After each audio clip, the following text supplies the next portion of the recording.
Welcome, everyone. This is your friend, the DN What If, here with another exciting fanfiction. Today, we're diving into the story of What If Deku was sent to UA as an experiment? If you enjoy this video, don't forget to hit that like button and subscribe for more fanfiction content just like this. Now, let's get started with the fanfic. Chapter 1. The Beginning. Chapter Text. Day 1. Y/NL/N age 8. I got a journal today. My mom gifted it to me and I'm so happy. She said it was something to remember her by, but I don't know what that means. But I think it means when I grow up and get stronger as a hero. I also met an old guy also today, and he just said something that I can't remember. But he just talked about stuff with my mom. I think it was about me, but who knows? All I know is that I got some ice cream afterwards. So today was fun. Y/NL/N. Mom and I went to a fancy place today. I think it's where heroes train. But I didn't see any heroes around. But Mom kept on talking to the old guy again, and it was still about me. But it was weird. They kept on saying a lot of money and prices and also me and my quirk. I'm just confused right now, but it's okay. I'm happy that Mom is somewhat happy now. After Dad left, she's just sad all the time. But now she's happy after talking to that old guy. I wonder what he's talking about to her to make her happy. Anyway, bye journal. Day 5. Y/NL/N. Sorry that I didn't write in here for a few days. I forgot. But for the few days Mom kept talking to the old guy. Now another old guy is joining in. He is talking to me about my quirk. Just random things about it, but I forgot. Mom said that we're leaving tomorrow and it's a special day for me. I think it's an early birthday present for me. But my birthday is in a few months, but still. Early birthday presents. Or maybe we're going on a vacation together. But who knows? I'll talk more about it later. Bye journal. Day 16. Y/NL/N. I got my stuff back from those people. But I think Mom lied. I don't think she meant to leave me here. I think she's coming back. But now I'm doing stuff that I don't want to do. I really want to leave, but I don't know how. I just wish that I could leave. Just jump from the window and fly away from this place. There's an older kid that I saw today also. He has blonde hair and red wings. I kinda think he's cool. Maybe I can get a rest day and talk to him. I just wish that I'm not here anymore. Maybe I can ask him if we can escape together. But who knows? I'm just wishing and hoping. I just want to leave and see my mom again. Day 59. Y/NL/N. They finally let me use my journal again.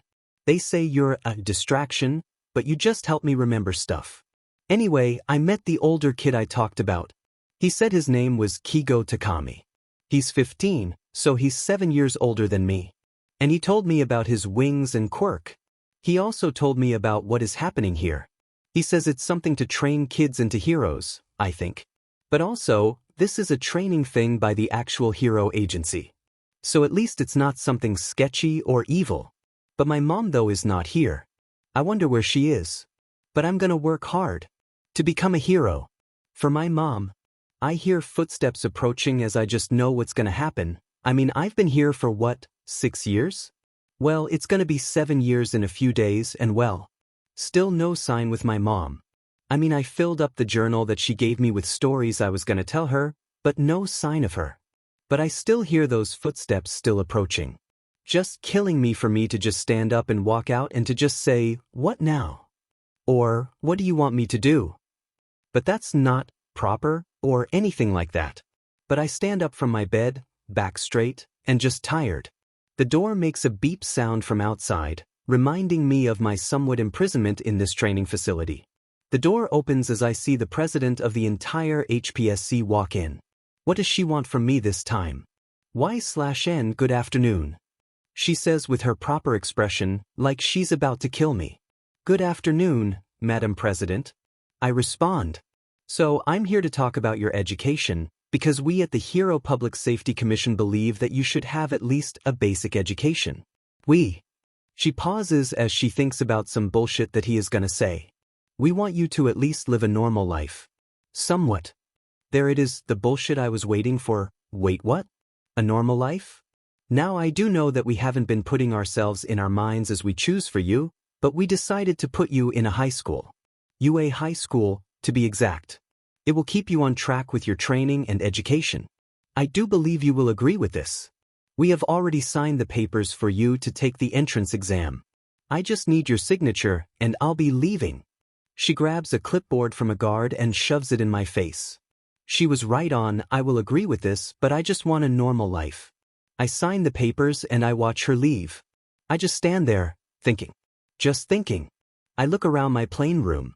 The bed by the window, dresser on the right side of my wall, with a mirror on top of it. A desk on the left side, where I have a Hawks figurine. With a circle rug in the middle of the room to top the boringness of this room I'm in. I just stand there, thinking, what if this is the time I can actually be normal? Or can I just have friends? Just a normal life, robbed from me by my mother, out of all people. Giving me up to these people to just groom me into a product. For them to puppet around. I walk to my bed, lie down, and just silently sob into my pillow. I can finally feel normal again. Right? Chapter 2, The Entrance Exam. Notes. N. The spirit of Grammarly was possessing this part. Chapter text. I open my eyes and see darkness, just my room enveloped in darkness. Fuck, did I wake up too early? I look at the clock by my side and see it's 5:27 a.m. Well, early bird gets the first pickings or whatever. I get up from my bed and slowly walk to my bathroom. I turn on the faucet and let the water run. I stand there looking at myself. With the bags under my eyes, scars littered everywhere on my body, my arms pitch black from my quirk and my eyes. I haven't seen them glow like that. My eyes and arms are a special case in themselves, but this mostly stems from my quirk. Blood Moon, I can form a mark of death with many enemies as I see fit. That mark depends on me dishing out a ton of damage to unleash my power, but also a life bond that I share with the enemy. The downside is that it hurts me. As when I was younger, I always thought that my health was always in jeopardy, so why not hurt me first? So I made a pact with myself so that my powers would eat away at my body first, so that my powers could charge up faster. I also have a polearm that I used to use, but when powered by my quirk, it turns into a scythe. So because of that, my forearms are pitch black like charcoal due to my quirk burning away my arms for the power that I have to use. I really can't stop it, so who knows when it will reach my heart. As for my eyes, they make the marks. When I attack my enemies, my quirk marks them. Then it grows until it's a full mark for me to do a lot of damage to. The irises of my eyes are pitch black but have sharp red X's running through the middle of my irises. So when I mark an enemy, my eyes glow, symbolizing I marked an enemy. I had them for my entire life now, but it developed more when I found out more about my quirk. But my eyes are glowing now, even when I haven't marked anyone. Is my quirk malfunctioning? Oh, it can't be that stupid. I just brush it off. Now I have to just focus, get in the mindset, and breathe. I splash my face with water, then dry my face off. I head to my bed and I just sit there, meditating. Just focusing on my breathing and calming my mind. If I went to the entrance exam today and didn't pass, what would happen to me? I push that thought down as I center myself again. I just try to stay calm. I will pass. I will have my normal life. A few hours pass as I'm just trying to do something to pass the time, but I hear a knock on the door. Y/NL/N get ready, you're leaving now. The guard says. I get up as fast as I can and change in a flash. I wear just a school uniform handed to me earlier as I head out and meet the guard. I'm ready to go now.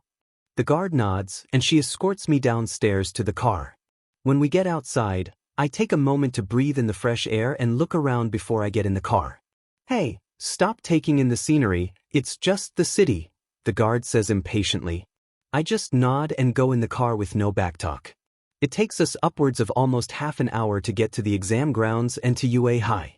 The car stops as the guard says to me, "Hey, I have a letter from Madam President that she wanted me to give to you." She says as she passes the letter. "Why yeah, thanks." I say, just uncomfortable as it is a letter from Madam President, but I take it and pocket it. Also, she says to be careful and don't, go hard. I nod as I head out of the car to the school gates. I walk to the wall and I open the letter as it said, Dear Y/NL/N, I'm writing, thinking about your future. As you know, Hawks is now a hero, but he didn't go through this process. You are special. As we are giving you this opportunity to, of course, live a normal life and to get an education. You have been with us since you were 8. So, I hope you do the hero commission proud. From Madam President, I just pocket it again, and I just look up at the school building. So, this is UA High? I thought it would be a little bit bigger. I say to myself as I walk in. I walk slowly through every mini gate, just taking in the sight of the campus. But I see a mini commotion in front of me as I see a green-haired kid being saved by a girl with a gravity quirk? So that's a quirk that I have to possibly fight against. If not, well, deal with it. I just keep walking until I get to the exam orientation area inside. I just found my seat with my name on it as I just sat down. I look around at the many seats filled by possibly future students and classmates. Then the lights go out and a spotlight shines on the stage. As a teacher? MC? Whatever comes out, but he looks like a banana and that's it. But he yells out, Hey kids, how are we doing? With no one responding to him. Yeah, this crowd is dead. Present Mike looks around as I can hear him say, I guess some of them are sleepy. Under his breath, then starts yelling again, saying, Anyway, my name is Present Mike and I'm gonna be telling you guys the rules of this game. He yells out. So Present Mike starts explaining what we are going to do. As he's doing that, I look down at the papers passed out as I see that I was placed in Group B and also the enemies I would have to fight in said group. I just lay my head down in my arms as I just listen on. When Present Mike was almost done talking, I saw a hand shooting up in front of me from a buff, blue-haired guy. I somewhat try to listen to him but get bored halfway immediately, so I just try to tune him out until I hear him saying, And to the one with the unkempt hair, quit your muttering, you're distracting the rest of us who want to get in. Then I hear a quiet, wimpy sorry from behind me. Hey, can you shut up? I don't think everyone here cares about his muttering. Are you too sensitive for a little muttering or what? I say sternly. I didn't care about protecting the guy muttering, but why couldn't he ask his question normally without calling someone out? But the blue-haired kid looks at me sternly as I did to him, but Present Mike yells out. All right, let's calm down but answer your question. He starts talking about the blue-haired kid's question as the kid sits down. About 15 minutes passed as we got to our assigned group area. I look around at the kids here with me as I see the gravity girl, the green-haired guy, and the blue-haired guy. I look down at my quirk-powered collapsed scythe as I think to myself. If I remember correctly, Present Mike said that there are 4 training robots with different points and dash. I feel a little tap behind me as I turn around and see the green-haired kid. Hey, thanks for sticking up for me. Also, my name's Izuku. As I say, oh, no problem. My name is Y/N. Oh, nice to meet you. But I'm gonna go quickly, bye. I crack a fake smile as I turn around, as he goes to the gravity girl to say something to her. But he gets first interrupted by the blue-haired guy, and Izuku gets scared by him, again. I just look at him pitifully, but as he is getting scolded, the game starts, and everyone rushes in, as I do too. But I look back and see Izuku just standing there like a scared goat because of blue hair. I contemplate if I would pull him in and take him under my wing, but instead I say, Come on, Izuku. Move it and go destroy the robots. Then I run off. I don't even check if he is running into the grounds. I thought to myself, why did I do that? But I was thinking to myself, I found my first robot. I stalk it for a couple of seconds, then I ambush it and just bash the robot's head in with my scythe. I guess that I destroyed it. That was easy. I just say to myself. After beating my first robot, it takes a couple of minutes for me to beat at least 15 of these robots. Just an easy process as before, an ambush, then a strike in the head with my scythe. It's way too easy. I mean, why would they make it like this? I'm guessing to make it easier for the kids trying to get in. But as I go in to kill my 16th, the blue-haired kid rushes in and gets my robot as he misses me by a little.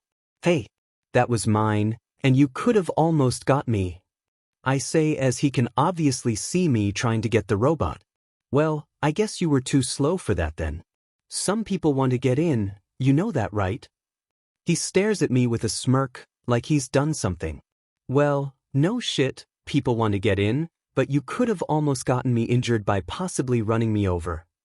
I said, stepping closer to him. Well, maybe you could just dodge out of the way when I get here. Of which you did. He crosses his arms as he just stands there. Why you little dash? I get interrupted by a robot coming our way. I look at it and back at him and immediately attack it before he can react. I deliberately destroy it in his direction so he gets a taste of his own medicine as I run off to get more robots. As I was running around, I found a 3-pointer robot, and I decided to finally use my quirk on it. I put a little damage into the robot as I mark it with a charged attack that I did with my scythe, as I see the dark red spikes pop up from the ground. There, I marked it. I start putting more damage into it as the mark that I can see glows even faster, and as it stops, it's full now. So I unleashed my full attack, as the same spikes I had seen before fully pierced the robot and destroyed its insides. As I was done with that robot, I heard a large explosion coming from behind. I turn around as I look at the towering giant of a robot that is currently destroying the buildings.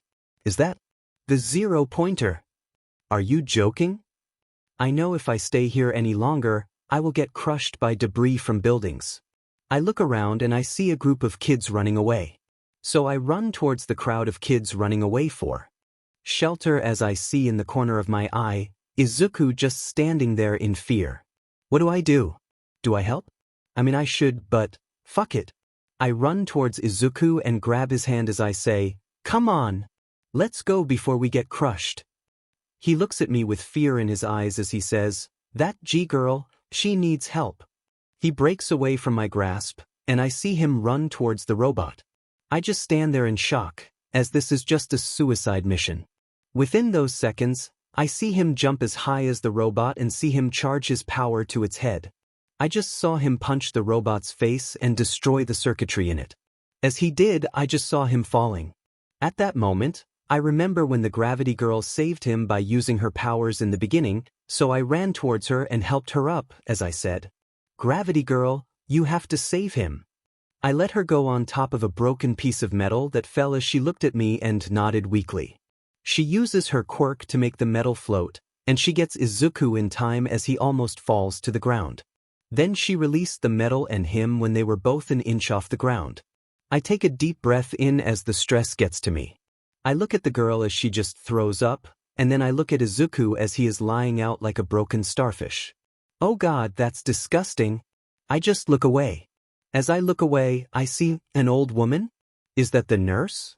Then I hear someone introduce her as UA's pride and joy, top nurse recovery girl. During that time, recovery girl healed up Izuku's broken body, and the exam ended. I just stand there as the exhaustion hits me. I just slowly walk out of the arena area as I look back towards Izuku. He just lies there unconscious, but when he wakes up, he just sits up with recovery girl by his side. At least he'll be okay. I walked out of the campus as I had the guard waiting for me right there by the gate. We drive back to the building, and many questions go through my head during that drive. What if I failed? What if I didn't do enough? What if I don't even go in and I end up like Kigo as a hero spy? Those thoughts just run through my mind as I get escorted up to my room. The only thing that I have to do is wait. Wait for my results for the exam. Star operator, star operator, star operator, star operator. Week later, I get a message from Madam President as she says to me over the call, "Congratulations, Y/N, you got into UA High. But now, we have to talk about our guidelines for you being there." Chapter 3, The First Day. Chapter text. Huh? Guidelines? What do you mean by that, madam? I say that I'm very confused, because why would I need guidelines? Well, the reason why you need guidelines is because you don't have certain rules that I feel like you have to follow. She says, "But I follow every rule that you give me." I don't understand what you're saying, madam. I just said, I'm even more confused. Y/N, what I'm saying is that you have to not tell anyone what happens in here. For Hawks, they only know that a new hero joined the ranks. They don't know what happens in here. For you, you are a new hero trainee. going into UA High to become a hero. She says. She continues with, you can't tell anyone about what you experienced in here. I know that what happened to you before I took over was horrendous. But I want to protect our image, our face, to save people's lives. If the people knew what happens in here before I took over, they wouldn't trust us. She stops as she has full concentration on me. She takes a deep breath as she says, they'll trust the villains. They'll trust the people who want heroes to be gone. As I know that it sounds silly, but it is important. You get that? I just fully nod. I have to. I don't want those people to win, and I get why she's saying it, but I don't know. But I just have many questions now. So, Y/N again, do you understand what I'm saying? Yes, I do understand, madam. A few days later, I wake up since today is the first day at UA High. I get up, grab my uniform, and head to the bathroom. I turn on the shower and get in. I wash up, get out, and dry myself off. As I was drying myself off, I looked at myself in the mirror again. I see my arms again, pitch black as charcoal. I raise my hand up and just longingly look at it as if asking myself, why did I do this? Why did I make a pact with myself? I just stop and continue to dry myself off, then my hair, and put on my uniform. I look at the time, 7 o'clock. I walk to my door and peer out in the hallway. I was almost hit by another guard who was about to knock on my door. Oh, you're ready. That's good. Now come on, I need to be back by 8. If you need more time, I can wait a little. He says. I nod and I say, oh, there's no need. As I say that, I grab my backpack and head out. It takes us a while to get to the school, but I still get there at a normal time like the other kids. I say thanks to the guard as he nods and waves at me as I leave. I get out of the car, and the thought of Madam President's speech just loops in my mind. I just keep on walking, I just stress myself out as it keeps looping in my head about what she said. It takes me a while to calm my nerves as I get to the door of Class 1A. I reach towards the door, and I hear a voice behind me. Hey, Y/N. I turn around as I see a familiar face. Oh hey, Izuku. I guess we're in the same class. Class 1A, right? I nod at him and say, yeah, so do you want to go in now? He nods and gestures towards me to open the door. As I'm opening it, I just think to myself, I'd better not see that blue-haired guy in this class. I fully open the door as I see the same guy I was talking about, berating a very messy blonde guy. I told you multiple times, take your feet off that desk now. The blonde guy just shrugs him off as the blue-haired guy keeps yelling at him. Oh, how fun is this, huh? I just say under my breath, sorta stink-eyeing him. I just heard his conversation with the blonde guy. He introduced himself to him. Let's start over. I'm Tenya Ida from the Somei Private Academy. I think to myself, oh, so he's from the Ida family. Huh, I wonder why he's so stuck up? No, I shouldn't say that Tensei is nice. When he was talking, Ida looked over and saw me crossing my arms, judging him, and Izuku just looking at the commotion. Oh, it's them. While he says that the class looks at us, he just walks on over. Then he starts walking towards us. Izuku just says hi, and Ida says good morning to us. My name is Tenya I-. Yeah, we know. You don't have to introduce yourself to us. He pauses as he says, well then, what's your guy's name then? My name is Y/N. And I'm Izuku Midoriya. He takes note of our names, looks towards Izuku, and sings his praises to him. I look around at the many kids in class, and I just ignore Tenya and Izuku's conversation. I was looking around, and I locked eyes with the blonde guy as I tilted my head to study him for a bit. I just look at him for a little while, but I get interrupted by a girl saying, hey, I know that messy hair somewhere. I broke my study with the blonde guy and turned to face the girl. I saw the same girl from the entrance exam. Oh, and it's Dead Guy. Why are you calling me Dead Guy? She responds with, oh, it's because of your eyes. They have X's in them like dead cartoon characters. I just be a little bit embarrassed. I say, oh well, I guess so, huh? When I say that, she turns to Izuku and talks to him. I know he is just gonna be occupied talking to her since he's already flustered. I just turn around and see Tenya looking at me and say, so, I also wanted to apologize for how I acted back in the entrance exam. Well, acted foolishly and I wanted to apologize for that. I just stand there a little bit shocked. I mean, he seems like a guy who doesn't really care about anything besides himself, but I guess not. Oh, yeah, don't worry about it. It's okay. When I said that, Tenya's face turned into disgust. He does that and just looks behind me. I look behind me, and I just see a homeless man. In a yellow sleeping bag, also. Welcome to UA High's hero course. It took you guys 8 seconds to shut up. He zips out of his sleeping bag and introduces himself. I'm Shota Aizawa, and I'm your teacher. He pulls out a training suit from his sleeping bag and says, put these on and head outside. I'll be waiting. I see him walk away and just think to myself, what in the world is that eraser head? A few minutes later, you kids will be taking a quirk assessment test for me to see how strong you are. I just stand there pretending I don't know what that is, with the other kids just quietly questioning him. But orientation? We're gonna miss it. And do you think I really care for that? This is more important than a pointless orientation. Here at UA, we're not tethered to the rules like the other schools. So that means I can run my class as I see fit. I just zone out, letting him talk on and on about that. I just think to myself, what was it even like in other schools that they didn't have a quirk assessment test? I just stand there thinking until I hear a loud boom along with a die, as it jolts me back to reality. All you need to know is your maximum capabilities, as it is the most rational way to become a hero. He shows a phone screen with it saying 705.2 meters. I'm guessing that is what that loud boom was. The guy used his quirk. I wonder what other tests there are. I hear muttering as someone says, that looked fun. As I see something in eraser head snaps in him. He says, so this looks fun, huh? You have 3 years to become a hero. Do you really think that it's gonna be games and playtime? Idiots. Today you'll compete in 8 physical tests to gauge your potential. The one in last place will be expelled immediately. I guess that makes sense, but they're shocked. Like I said, I get to control how the class runs. He lifts his hair out of his face as he says, understand?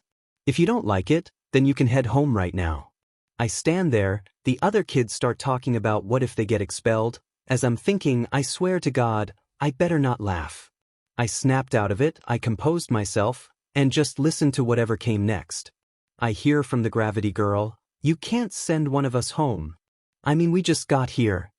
Eraserhead looks at her and goes on a tangent about how the world is unfair and yada yada.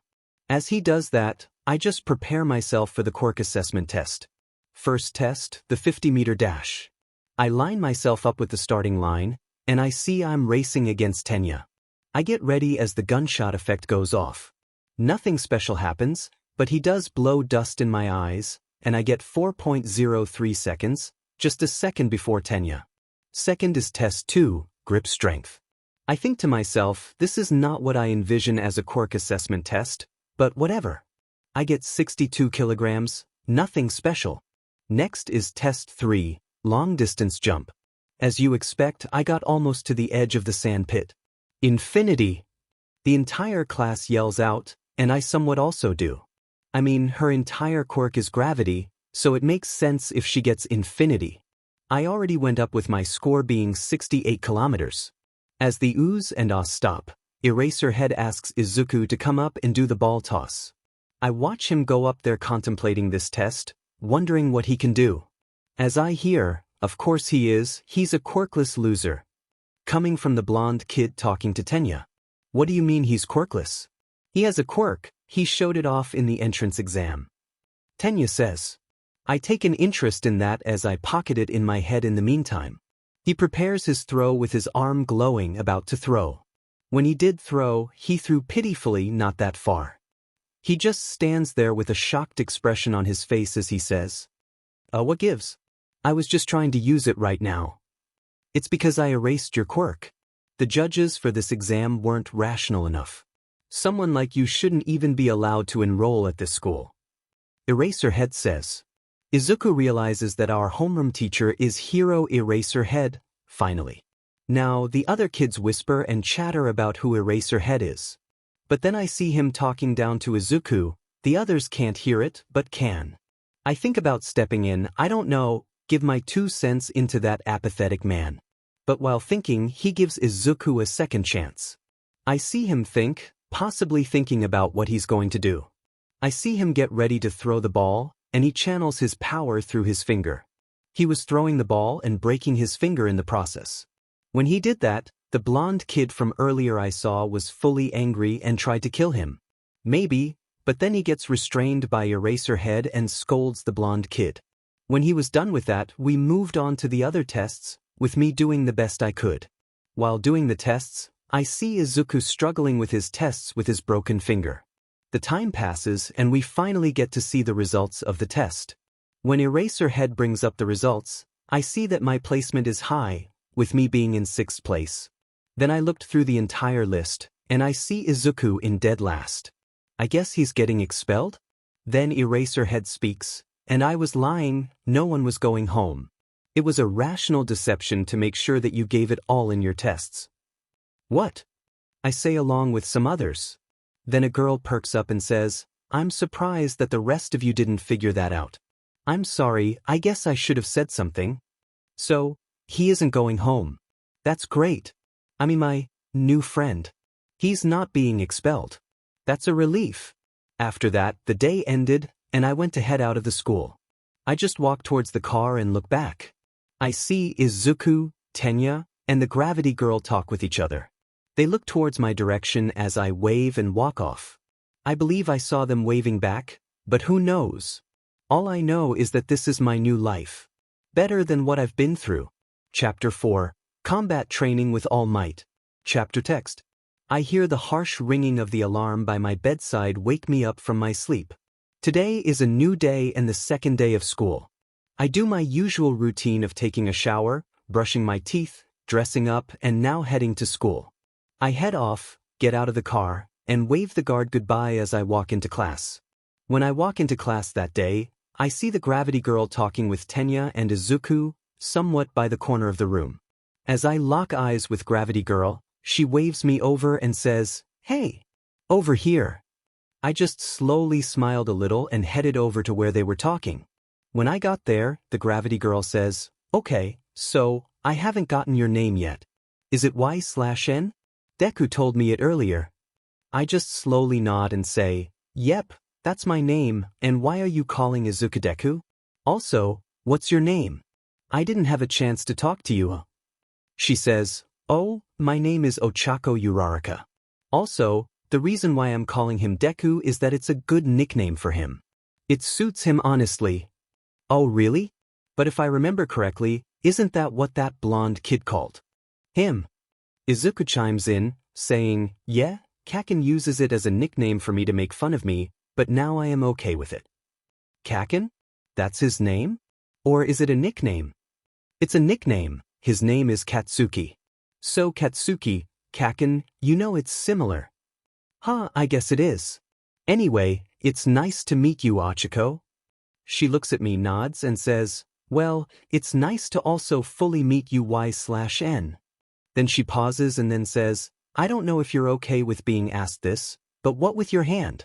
I saw it before when you waved goodbye to us, but why is it black? Oh, well. I just stand there thinking, what do I say? Then the bell rings, saving me from making up a lie.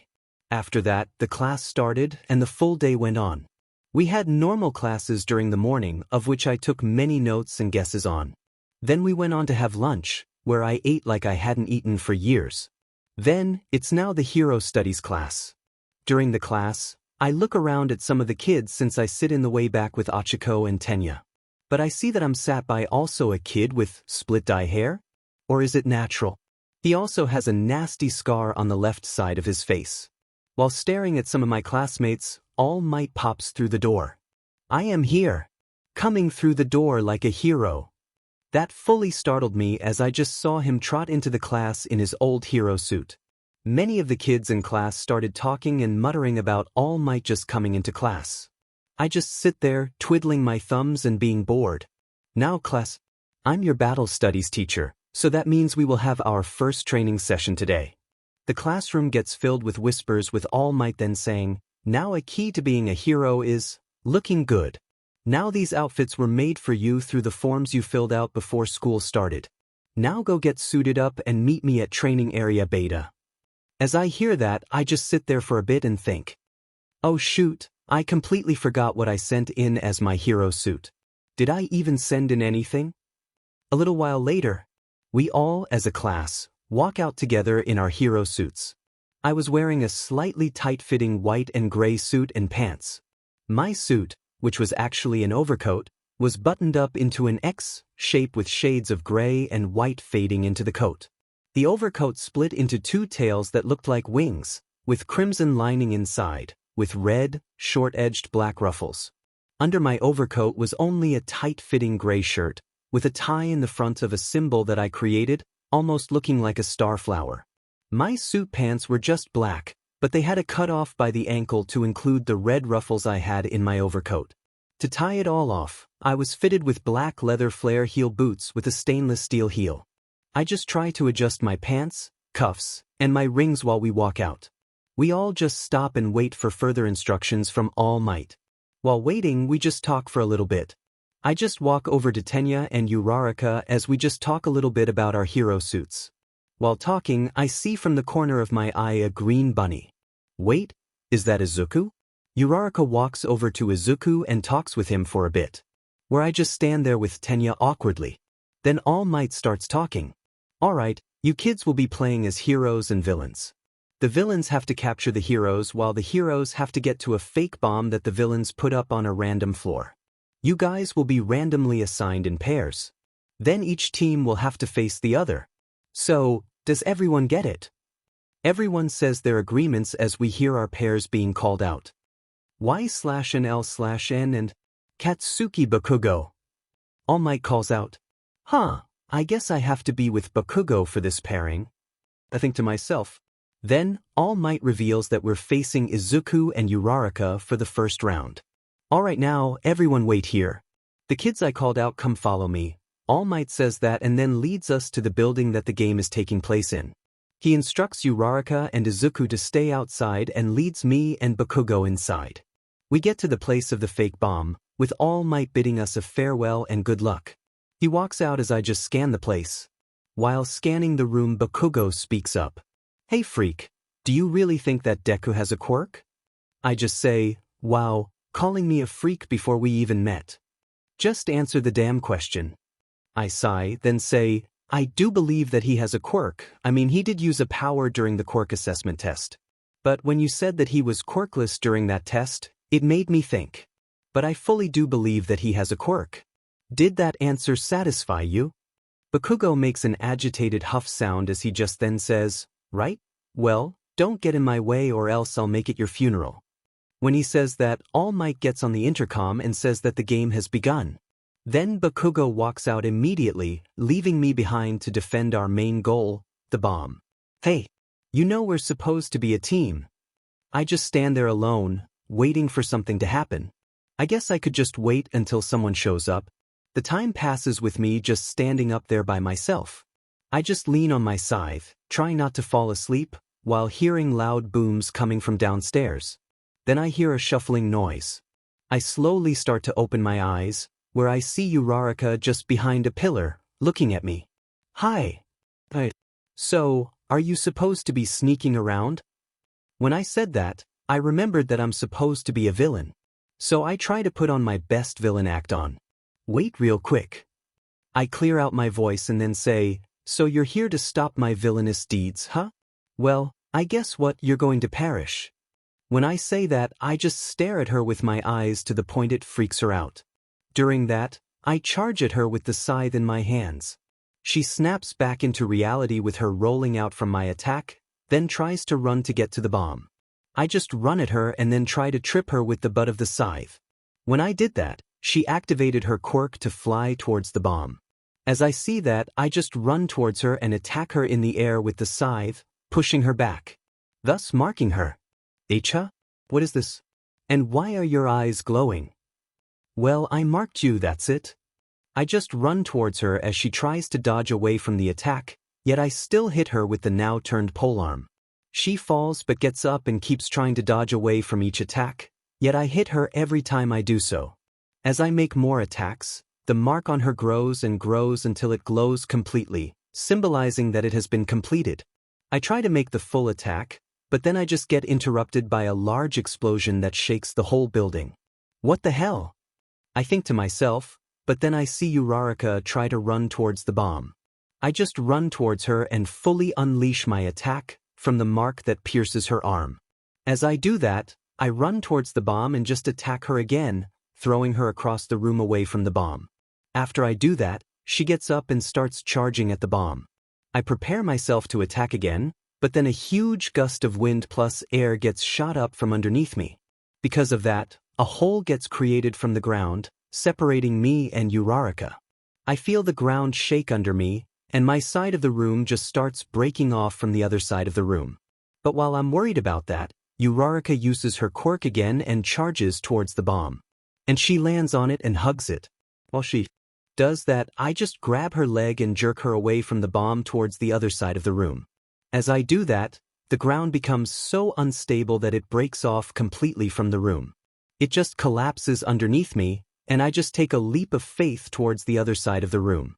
I just hit the ground hard as I look back and see just the outside. Okay, so great. I almost died, that's fun. Uraraka responds, saying, yeah, well, it's better than losing, huh? Then I say, also, sorry for your arm, is it still okay? Yeah, just a little nick, it didn't hurt. Well, at least it doesn't hurt. So, let's go down now. Yep, let's go back down. Uraraka and I just get up and walk downstairs as we see Izuku get wheeled off to Recovery Girl, and All Might is just scolding Bakugo. This is gonna be a long year. Chapter 5. Oh look. Class Rep Voting in the USJ Attack. Summary. A/N. There is no Tooth Fairy, there is no Santa, and there is no Class Rep Voting. To me, the Class Rep Voting is dumb, so it's gonna be somewhat glazed over in favor for the USJ and lore purposes for UR character and stuff. Chapter text. When I got back to school the next day, I see a horde of reporters swarming the gates of the school, trying to ask the students every question about working with All Might. I already don't want to even deal with this anymore. I try to push through the horde as they scream at every student passing by, saying, how is it like with All Might? How is he like as a teacher? Is there any dirt on this school you got yet? I just keep pushing through until someone grabs my arm. Hey kid, please tell us. How is All Might? Is he nice or horrible? Just tell us anything. I just look at him and just stand there shocked as he just grips my arm. Dude, get the hell off me. I throw the reporter off me, with him landing on other reporters who are now looking at my direction. I look at the reporter with disdain. I walk off and see Aizawa just looking at me, his face just pissed at what I did. Come with me. He just says as he walks into the building. I follow him, just trying to explain myself and why I did that, but then he just says, now, I am one who doesn't like the fame or glory and whatnot. But you doing that made me get pissed off. I do know that you were defending yourself, but that doesn't mean I shouldn't give you the consequences of your actions. But since it's the third day of school and I know your background, you're off the hook. But I'll leave you a warning, never do that again or else you will be expelled. I take it all in, of what he just said and just nod. After that he just sends me off back to class as I see some of the students just stare at me. Just tiny glimpses of looking back and forth at me than the others. I just ignore it as I head to my spot by Uraraka. I just sit there for a bit until the bell rings. During class we decided who would be our class representative. I decided to vote for Ida since he seems like a nice guy to vote for. When the votes were read out, I heard that I had one vote. Who would have voted for me? I brush it off as the person who won was Izuku with 3 votes. Then Momo with 2 votes.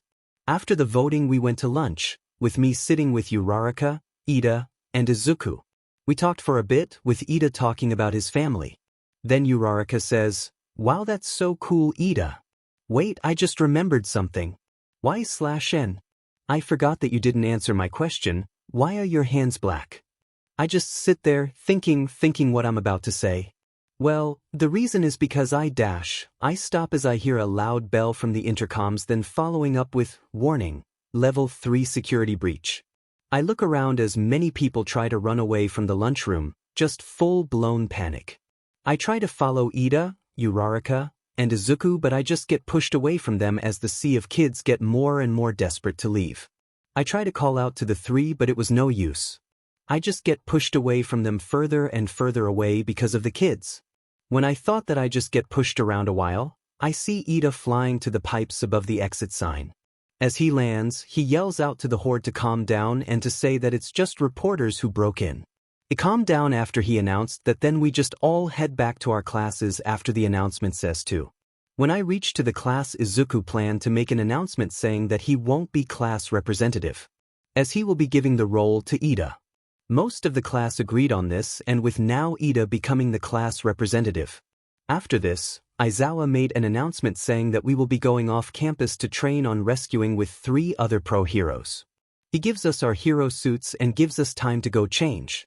After that, we meet outside where we load onto buses to head to the off-campus place. During the ride there, I just think on the past of which I made this agreement with my quirk. As it was before Madam President took over as the head of the Hero Public Safety Commission. Star operator, star operator, star operator, star operator. I stand in a room where I was brought in. A cold, sterile room that is like a lab yet like the hospital. Who walks me over to a chair that's in the corner of the room. He makes me sit, then straps me in for me to not escape. He walks away to grab a clipboard that's by the door. Alright, Y/N, let's do this again. The doctor walks closer to me again with his clipboard. He writes something down on it and then sets it down on the table. He sits down on a stool and rolls closer to me.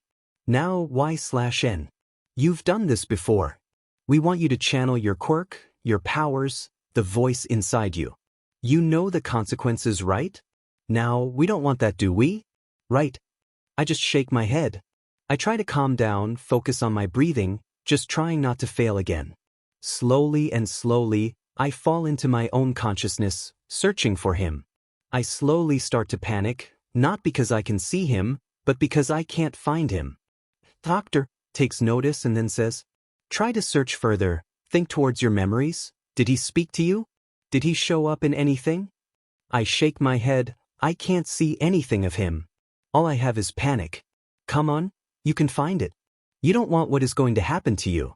Y/N, can you do it? Yes, I can. I need more time. But we already gave you enough time. Now come on. He calls in the guard to take me away. The guard yanks me through the hallways, then throwing me into a dark room with nothing in there. No window, no light, no anything. Just a pitch dark room. I just cry as that is the only way I could have done something right these past months. Then I hear a voice. Stop crying, it's not gonna get you nowhere. Who's there? Where are you? Find me you know where. Remember that time where you first manifested your quirk? I was there. Or when you were bleeding out badly. I was there also. I try to remember anything of this thing. But I remember something that happened when I was bleeding badly.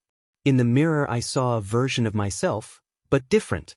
Everything was the same, but I had white hair and this non-human grin. Almost like a demon? Are you him? No. Are you me? Close, I'm your powers. Strange, huh? But how? You shouldn't have a voice, or my voice, or a body, just nothing. Why are you here? I am here because of this. I am here because of what is happening to you and your powers right now. I respond quickly. But that makes no sense. I don't understand any of this. What are you? I am you. You are me.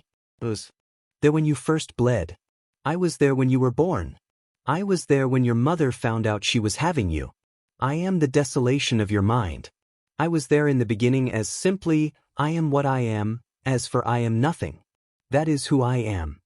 That makes no sense. If you are all that, then what purpose that you give to me as being my powers? I give you a proposition of some kind. An agreement that will grow your powers so far that you will agree to. The catch is that you give me your life force and something else. That is, I want people to star operator, star operator, star operator, star operator. The bus stops as Aizawa talks to us to get out of the bus. When we got out of the bus, we all look up at this large dome area. where the hero training will be taking place. I fix my hero suit while I wait for everyone to file out if the bus. Awaiting us is a pro hero, 13, the space hero. Hello everyone. I've been waiting for you. I really can't wait to show you guys what's inside. Some of my classmates mutter around me with Uraraka fangirling over 13. We all follow 13 in as we see an entire big ol' area that has multiple different simulations of disasters. With it being within an entire glass roof dome, having it let the sunlight in. So this is where you guys will be training at. This area helps you guys prepare for different events that might occur during your time as a hero. There's a shipwreck, landslide, burning buildings, high winds, etc. I designed this entire thing and I call it the USJ. Some of the students mutter around saying it's like Universal Studios Japan. That's probably why 13 made it like a theme park. While the others mutter, I just look around and take in the scenery. The big fake waterfall, the mountainous area, and the landslide look so cool as far as I say so. Then 13 went to grab the class's attention as she says, "Everyone, you guys know my quirk, black hole? Well, if not, it turns things that get sucked into my suit into dust. But my quirk can be deadly if handled improperly. Like your quirks." She keeps going on talking about how living in a superhuman world needs to make you more cautious with what you do with your quirk. When she was done with speaking she bows and says thank you for listening. Everyone around claps and cheers as then Aizawa starts speaking. But he gets interrupted by an electrical problem that turns off the lights in the dome. When that happened, a purple rift appeared in front of the water fountain in the middle of the dome. The rift opens and a few of my classmates start to mutter. While their mutters continue, a person walks out. Then many more. "It's villains." "What is this? Is this a part of the training?" Kirishima asked. "Stay back. It's not training, it's real villains," Aizawa says, then me finishing his sentence. With the portal appearing, a skinny lanky guy walk out as more and more villains come out of the portal. Then the portal says out loud, "I only see 2 pros, of which are 13 and Eraserhead." Interesting. From the schedule we got, All Might is supposed to be here. So you scumbags use the press as a cover to sneak into the campus. Aizawa says. Many other of the kids ask questions saying, "Why isn't the alarms going off?" And, "How can so many of these villains get into UA?" 13 responded with saying that she's not sure. But then Todoroki says, "Is the entire school under attack or is this their only target?" This is their only target, I believe. Mostly because they're bringing out most of their people to this area. I doubt they're targeting different areas of campus. I chime in. Todoroki looks at me, nods, then takes note of what I said. Well, that does make sense and also explains it, but it doesn't explain how the alarms aren't working. Possibly one of them has a quirk to get rid of the alarm or the signal. Todoroki says. When he finishes talking, Aizawa talks to 13 saying, 13, get them out of here and alert the main campus. Actually, if they have the ability to block out suppressors, then they can suppress the communications. Kaminari, use your quirk to alert the main campus. Aizawa, that might not work. If Kaminari uses his quirk to communicate, then it might be suppressed also. So it's better to currently leave right now than wait for a response back. Aizawa nods as Deku says that he can't fight the group because of he's more for one-on-one. Then Aizawa says that pro heroes should be adaptable for anything that happens before he leaps on to fight. He starts running towards the villains and starts canceling out their quirks. He attacks with his legs and fists, knocking them down. Then grapples 3 of them together, then 2 just bash them to knock them out. He did that to another villain and many more as he gets into a rhythm. 13 yells at us to follow her to the exit. We all ran with her except Deku, who was analyzing Aizawa's fighting style. I take notice as well as Ida. Ida then says, "Come on. There is no time to analyze. We have to go." I also say, "Come on and hurry. They might catch us if you don't start running." Deku nods and comes with us as we try to join up with the group. When we caught up with them, we to a stop to a halt, as a portal blocks our path to the exit. The villain blocking our path speaks. "There is no escape for you. It's a pleasure to meet you. The name is Kurojiri, and we are the League of Villains. I know it's impolite, but we decided to invite ourselves into this haven of justice to say hello. And besides, isn't this a fitting place for All Might, the symbol of peace, to take his last breath? I knew it, they were after All Might, but now, why or how did they get in? Now I believe that he was supposed to be here today, and yet I see no sign of him. There must have been a change in plans we could have not foreseen. Well, I guess in the end it doesn't matter that I still have a role to play. When he said that, 13 prepared to attack, but Bakugo and Kirishima jumped to attack the villain. With Bakugo's quirk, his explosion set off a dust cloud covering what happened to Kurogiri. Did you think that we were going to stand around and let you tear this place to shreds? You live up to your school's reputation. But you should be more careful, children. Otherwise, someone might get hurt. When he said that, 13 said to move away for her to use her quirk, but it was too late. Kurogiri's wrapped around us with his quirk as he says, "I'll scatter you across this facility to meet my comrades, and your deaths." When he said that, he fully engulfed us with his quirk. The Kurogiri's quirk was blowing us around to the point where we couldn't even see. But while I was trying to figure out what was going on, I was almost grabbed by Ida when he was trying to get me and someone else out of the Kurogiri's bubble. I yell out for him, but it was too late. Star operator, star operator, star operator, star operator. I fall hard onto concrete rubble as I look around. Oof, where am I? I look around and see, of course, destruction. But of brick and concrete buildings destroyed to look like a battlefield. So this is the ruin zone. Now how do I get out? While speaking to myself, I hear footsteps. I immediately whip out my scythe. Then I hear, "Whoa, wait. I'm not gonna attack you." When I hear that, I see Kirishima poking out his head behind some rubble, with his hands up in a joking way. Oh, come on. I do believe that there are some villains around here. I have a feeling that we're not alone here. I think there might be another one of our classmates. But we need to be careful and see if we can find our classmate dash. I fully get interrupted by a large explosion followed up by a loud yell saying die. Sigh, well, I guess that makes this easier. Come on. Let's go find Bakugo. Kirishima nods and follows me as we run towards where we heard the explosion. While running, we hear more explosions becoming louder and louder as closer we get. We stop as we see Bakugo huffing as there are unconscious bodies lying around him. I decide to yell out, "It seems like you handled it all by yourself, huh?" "Well, of course, freak. That's not nice, but okay. We need to get to high ground to see where we are." Kirishima asks, "Wait, why are we heading to high ground?" I respond with, "To see where we are and where to go to. It kinda makes this easier." While me and Kiri were talking, Bakugo starts walking towards us and just grumbles under his breath. When he gets up to us, he shoves his way through me and Kirishima, for him to be the leader. Me and Kirishima look at each other, then follow him. We walk for a few minutes silent, until I speak up to say, "So, how are you guys doing?" Bakugo stops, turns around and looks at me. He talks to me in a pissed tone saying, "Are you really asking how are we doing today right now?" "Well, I'm just trying to break the silence. I also want to get to know you guys also." "Well, I don't want to, okay? You can talk to Shiny Hair for all I care." After he says that, he turns around and continues walking.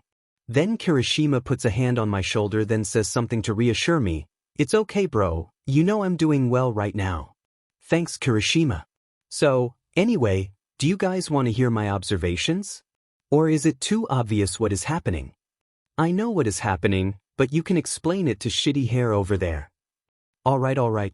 So I guess first is the why. Why are we here? Why did we get teleported here? Why did we get split up dash? Just get to the damn point already. Okay, geez. Well, what I see is that we got split up to basically make it easier to take us down. But they weren't smart on their part because they don't know what quirks and powers we have. So since you, Bakugo, showed off your quirk, you're listed as a don't mess with person. While me and Kiri, I just stop for a moment then whisper, "Is it okay if I call you that?" Kirishima nods then gestures to continue on. Okay. While me and Kiri are still speculations on what our powers are. So they may or may not target us. But a flaw with my observation is that they're still gonna fight us anyway. Seeing how they treated Aizawa, they're cocky. That's it. And they'll do anything to take us down even if their powers suck. Bakugo makes a gruff approval sound, I think, while Kirishima nods and makes sounds while I was talking, signaling that he somewhat understands what I am saying. When I was done talking, we start approaching one of the tallest buildings in the ruin zone for us to enter. While we enter, I hear a shuffling sound around us. You too, Shu. What is it? Shush. I hear someone or something around us. I'm trying to hear them to pin where they are. There is no way you can find them with your hearing. Now come on, let's go destroy them. But I can though. Bakugo immediately goes upstairs and starts blowing up the entire floor. Me and Kirishima get up there as fast as we can to help him with the fighting. When we both got up there, we saw Bakugo taking on too many villains for himself, so we nodded at each other to take on a mini group of those villains. I lock eyes with one and ran straight towards them before they could even react. I started attacking with my polearm, where I was just hitting with the side to their torso. Then slightly slashing them with the blade on the tip of my polearm, and with that, they went down.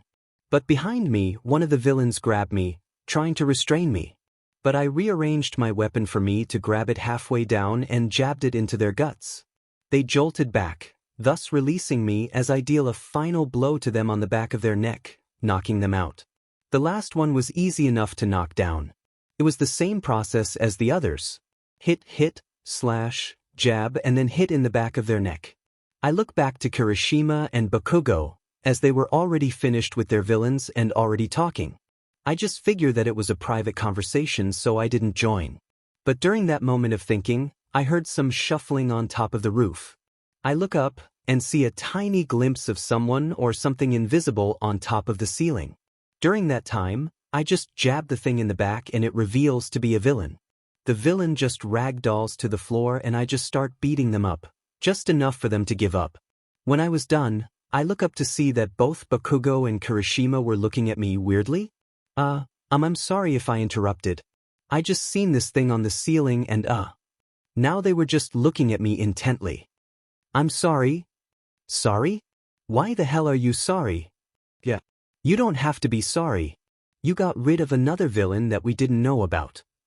Oh, well, I was saying sorry because you guys were talking about something, and I didn't want to interrupt you. No, it's okay. You're fine. It was something little anyway. Now let's go up to the roof and see where we are. I nod and follow them out to go all the way up to the roof. When we get there, we all see that we're just not that far to the center. We're like a few 100 feet away from the center. So it would be a mini trek to get there. So what are we waiting for? Come on. Let's go right now for me to beat their asses. When Bakugo says that, he immediately turns around and walks back down the building. Me and Kirishima go down, also trying to catch up with him. With that, we start our walk or run back to our class. Chapter 7. The USJ Attack plus Aftermath. Chapter text. So we haven't introduced ourselves. I know we already know each other's names, but I think it would be right to do so. I say and look at the two of them. Bakugo scoffs and then says, I'm not introducing myself when it's pointless. All you need to know is that I'm better than you two. Also, we're trying to get back to the damn class. Do you think it's okay to start speaking? I look at Kirishima when he starts speaking. Bro, that isn't nice, but I'll introduce myself anyway. It's pretty boring walking, but I'm Ejiro Kirishima. But you know me as Kiri though, huh? I do, well. I'm Y/N/L/N. I guess you could call me anything? Is it? I guess N/N nickname? That sounds nice. Right. Honestly, that does sound nice. I like it. I somewhat smile as I say that, as Bakugo asks us to stop with this sappy bullcrap. After that, it was just silence. Until a loud guttural scream comes from far away from us. We stand there in silence, looking at each other as if we had heard that. Then, a moment later, an explosion of smoke comes from what I believe is the center. Okay, we have to hurry up. No, I say as both of them nod and we start running. While running, we hear another loud sound, which was metal. The doors that were the USJ entrance. The three of us try to glance up to the entrance. As we look, We get a glimpse of an angry-faced All Might. Huh, so All Might is here now. That's helpful for us now. Again, let's hurry up. They nod at my comment again and try to pick up the pace towards the center. We hear fighting noises, signaling that we're getting closer. While getting closer, we see what is going on. Might be Atling a non-human creature? While looking at the mini-fight, All Might grabbed the creature from the back, tried to bend backward to smash its head on the ground, like a Heimlich maneuver, but it was intercepted by the warp villain, saving the creature from its brain being bashed on the ground. All Might, seeming paranoid, tries to move, but the creature digs into his side and makes a wound, causing him to bleed. He tries to get out of the creature's grip, but instead he bleeds out more. Then, Kurogiri spreads the portals out to separate them and to make All Mighty struggle even more. During that, Bakugo mumbles something under his breath, then he speaks up, saying, "You two, go attack Hand Freak while I attack the other." We both nod and prepare for a second until we three see something. Izukurung runs straight towards Kurogiri to attack him. Well, I guess that's our cue. I say that in a somewhat serious way and instantly start dashing towards the villain's hands, with Kiri following suit. Bakugo pins down Kurogiri as Kirishima attacks first from high, as I attack low, slashing at his stomach. He dodges and just seems visibly annoyed. After the failed attempt, we both jump backwards to get away from him, with Kiri pouting, saying that our attacks would have been cool. I look behind me and see Todoroki standing there out of nowhere, already freezing the creature from the leg and up to its arm, where it was hurting and holding All Might with. Of which, All might already be broken from the creature's grasp and is just clutching his side as it continues to bleed out. We just have a stand down until the main villain talks, addressing Kurogiri, as he simply asks him how he got caught. He didn't get to respond as Bakugo started talking instead. "You're careless, you dumb villain. It wasn't that hard to figure you out. Some parts of you are covered by your smoking warp gate, and you thought you were so smart for doing that." Kurogiri thinks hardly because of that, now possibly thinking about his strategy. He tries to move, but his neck piece almost got blown up by Bakugo's quirk. "Don't move. If you try anything funny, I will blow your ass up right here, you got it?" They would be cleaning you up for weeks. Kirishima comments on what Bakugo was saying about the lines, saying that isn't heroic. We stand there in dead silence as the main villain starts muttering to himself. When he stops, the creature starts to get out of the portal. Its right side of its body crumbles and breaks off as it scrambles to get up. It gets up after a few seconds before it starts regenerating itself. It has two quirks. Fascinating. I mutter to myself as the others stare in shock at what's happening. In an instant, the creature rushes towards Bakugo at great speed that none of us saw coming. A dust cloud completely obscures what happened as I look around and see nothing.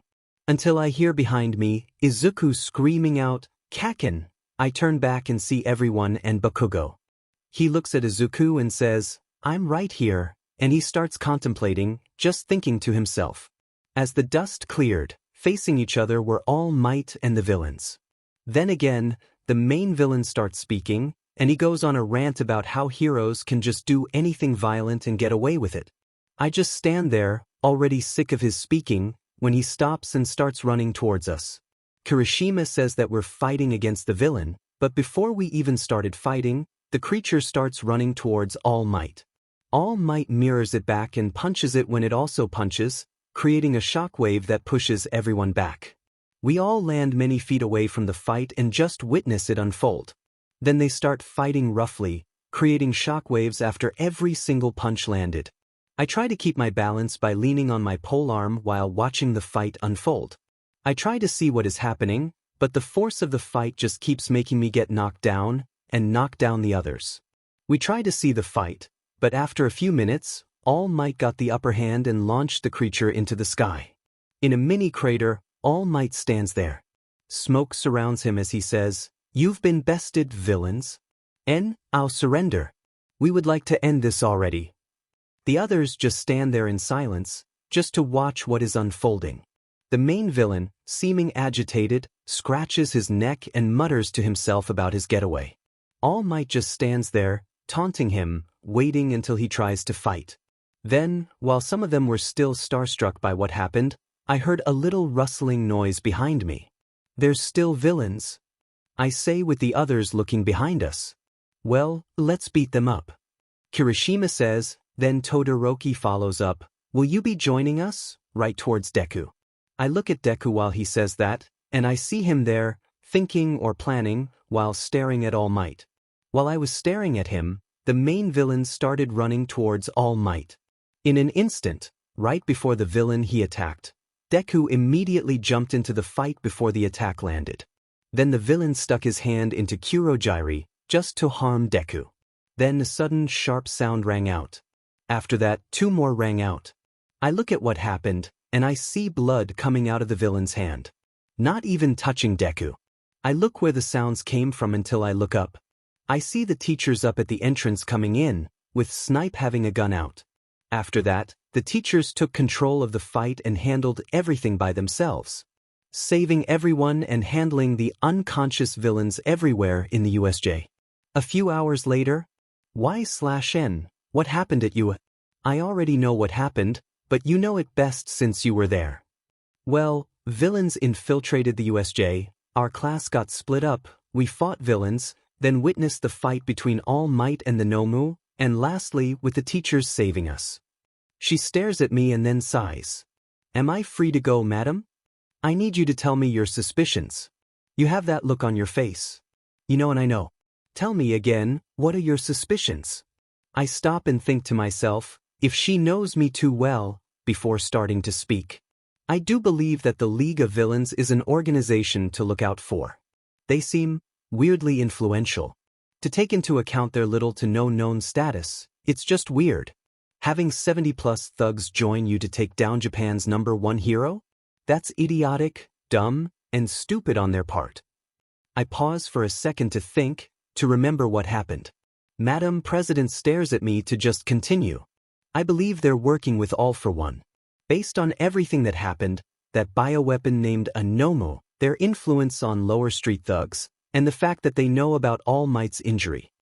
It just adds up to something. She stares at me coldly, thinking about what she's about to say. You know that this is a bold claim, right? Saying that All for One is the leader of this organization.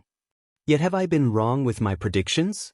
Have I been wrong with my intel and evidence? Now, don't get too cocky. No, you haven't been wrong. But you only guess on simple stuff that is already being played out. This is just a stretch for your predictions. I try to say something, but she interjects, saying, before you speak, I do believe they're working with an influential person. But not All for One. If they are, then you were right. But it's too early to make that prediction and present it as a fact like you were doing a second ago. She pauses, then continues saying, you're excused, but I'll look over it as a possibility and relay it to others. Thank you Y/N. Chapter 8. Before the Sports Festival. Chapter text. The next day rolls around as usual. It was the day after school wasn't in session, so I got ready to go back to school once again. I got dressed, brushed my teeth, and did all that before the guard knocked on my door, asking me if I'm ready to leave. During the drive there, the guard asked me something. So, Y/N, you were on TV 2 times now. How does that feel? Knowing that you're more of a secretive person than Hawks. It's okay, I guess. I mean, the first is when I threw someone to the ground. Then now I was a part of an attack on All Might in my class. But big bro, I mean Hawks is also secretive. You just don't know what's going on in his mind. I respond back with. The guard chuckles at me, almost calling Hawks big brother, since that was what I used to call him since he looked out for me back then. I guess he is secretive, I mean he's hero now after all. But it's cool to see you on TV this young. It's almost like seeing my little brother on there also. Heh, but that's something I'm just rambling on about. We're here now. I nod at him, saying thank you and closed the door. Walking towards the school became somewhat different. Some of the students were staring at me and whispering. But it was different than before they were doing it. It was more on the lines of, weren't they a part of the USJ attack? Or, aren't they a part of Class 1A? I just ignore it and just head to my class. When I get to my class, I go to sit down at my seat. Uraraka looks at me and smiles and we just start talking. And I have a question. Where were you during the attack? It's mostly because you got warped up by that guy. Well, I was warped to the landslide zone. With Kiri and Bakugo. It was easy to get out of. You know they're pretty good fighters. And even though Bakugo is a hothead, he's pretty smart with strategy. But a little compulsive also, huh? Oh really? I never thought about that. Also, what do you feel like after being on TV? You know, 'cause the camera crew was there and was filming after the attack. I guess it's not that bad. I mean, it's cool, I guess. You know, my parents saw. They thought it was cool, and also asked me questions about the attack, you know? How about you? How do you feel? Oh, it was super cool, honestly. Even after the attack, it was still pretty cool. My parents were so happy about the fact that they saw me on there. And the same as you, they also asked me questions, ahaha. She keeps on chatting with me until Ida barges in and commands us to sit down. Until someone says that we're already sitting down. He silently goes to his seat and wallow in embarrassment, as me and Uraraka somewhat comfort him. Some of class whispers about who will be teaching the class. Until the door slid open with a familiar morning class. Wait, Mr. Aizawa? The class yells out as he slowly walks into the room. Ida yells out something little that I just keep my focus on Aizawa. My well-being doesn't matters right now. What matters is that your fight isn't over yet. Aizawa says as the class immediately gets worried. Until he clarifies, saying it's the sports festival. Everyone in the class breathes a sigh of relief, then asks about if it's safe. Aizawa clarifies again saying, the school wants this to be a good way to show that the threat is handled. It's also not going to close down because of a few villains. He says other things about it being safer with more security, and an important part of students' opportunities. The other students get to chatting and just whisper about the festival brings to the school. As the talk goes on, it ends with Aizawa saying don't slack on our training, then dismissing the class. A few hours later, the break starts and some classmates start talking. I just zone out listening to random conversations, until I hear Uraraka yelling out. I am gonna do my best. I get startled by her screaming. She turns towards me and a group talking behind me and yells out the same thing. I just get more startled by the way she looks. With a serious and stern face while yelling. Yeah, you're gonna do your best. Me and the group behind me says. As she repeats it again for the entire class. I just sit in my desk still startled until Ida, Deku, and Uraraka start to head to lunch. They turn to me and ask if I'm coming with, but I say I'm just gonna stay here. It's not like I don't want to eat, it's more like I need to work on this case for Madam President, somewhat. In a while, I pull out my notebook and start writing down random theories after all of my classmates left. Just writing stuff down in a quiet, somewhat empty room. Aizawa sees me still here but yet lets me stay. I didn't know why, but I was thankful nonetheless. While writing, I hear something. Are you listening to me? I'm literally in your head. Okay, wow, silent treatment. You don't even care, huh? I'm right in front of you. Hello. In front of me is me, but with white hair. It's him again. What happened, you being this mysterious person? Finally. You're talking to me again. Also, why do I have to be that? A mystery? When I can be like those kids that you talk to. Like that green-haired kid. Or glasses. Maybe cheeks? When he started listing them off, he just formed into my friends. But exaggerated their features. You know that's not flattering? Also, can you show yourself or not? I don't want to look like a crazy person. You're already crazy, it's not my fault that you're like this. You agreed to this. Now you know what I'm going to ask. You need to... No. I absolutely not. I do not want to do that ever again. We made an agreement. What happened to you being desperate? I was like that because of the fact I was in a vulnerable situation. I wasn't able to do anything until I had to contact you. This was because I was forced to. Right? Yet you're the same person who said that you would do it anyway. Then hey, you have a new leader who doesn't experiment on you. He was right, he did me a favor and gave me more power with more support. Yet I don't trust him. So, will you let me take over? Just for a bit? No, not until we find the right one. No one else should be subjected to what you do to people. So can you go now? Don't leave me hanging of my prize. Remember, manipulative done, next is evil. I interrupt him saying, last one is secret. Don't worry, it won't be long. Hopefully. It better not be. I'll take my leave now, bye for now. In an instant he was gone. I have to get him his prize soon. Yet I could still stall for time, but I would need to act fast. After a few minutes, my classmates come back from lunch. Afterwards we continue our studies until the end of the day, where we meet an entire group of kids outside our classroom. Uraraka, shocked and confused, just ask them why they're here. They don't answer her question, or Ida's when he asks them later. But the one who does is Bakugo-san. They're scouting out the competition idiots. They just want to see the class who survived a real villain attack. When he got closer he boasted about himself, saying how they're looking at a future pro hero. Then a voice comes out of the crowd. So this is class 1, I heard you guys are impressive. But you just sound like an ass. Question, are all of the hero course students delusional, or is it you? I just look at him puzzled. Wondering why he's coming out like this? He's interesting. With the purple hair, downturned eyes with eye bags, and sharp yet thick eyebrows, makes him an interesting character. He continues on saying, I wanted to become a hero and join the course to become one. But like many others here, I had to choose a different course. But I now have a chance to switch. If any one of us does well in the sports festival, administration can switch us to the hero course. That means any one of you can be switched out. When he said that, I just think to myself about what he said. He continues, if you guys aren't on top of anything, I'll steal your spotlight right under you. Consider this a declaration of war. When he finished, some tension was in the air. Until some kid from class 1B started yelling at us. Bakugo ignored him as he tries to walk out of this situation. Kiri yells for him to do something to not hate us.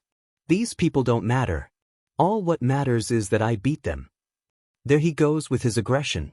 But Kiri says that it's a manly exit. What does that even mean? I like that purple guy, also that Bakugo kid. Hey, why /n, why aren't you more like him? Shut it. Star operator, star operator, star operator, star operator. After a few days of straight training, the sports festival is today. I leave my room with the guard, walk through the halls, down to the car, then leaving. My mind just occupied with situations of what's potentially going to happen. In the car both of the guards are here, one of course driving, while the other on his phone. So, why are you guys in the car together? This is a first for you guys. I ask. Looking up from his phone, he says to me, well, we came to support you. Hawks can't attend since he's doing stuff.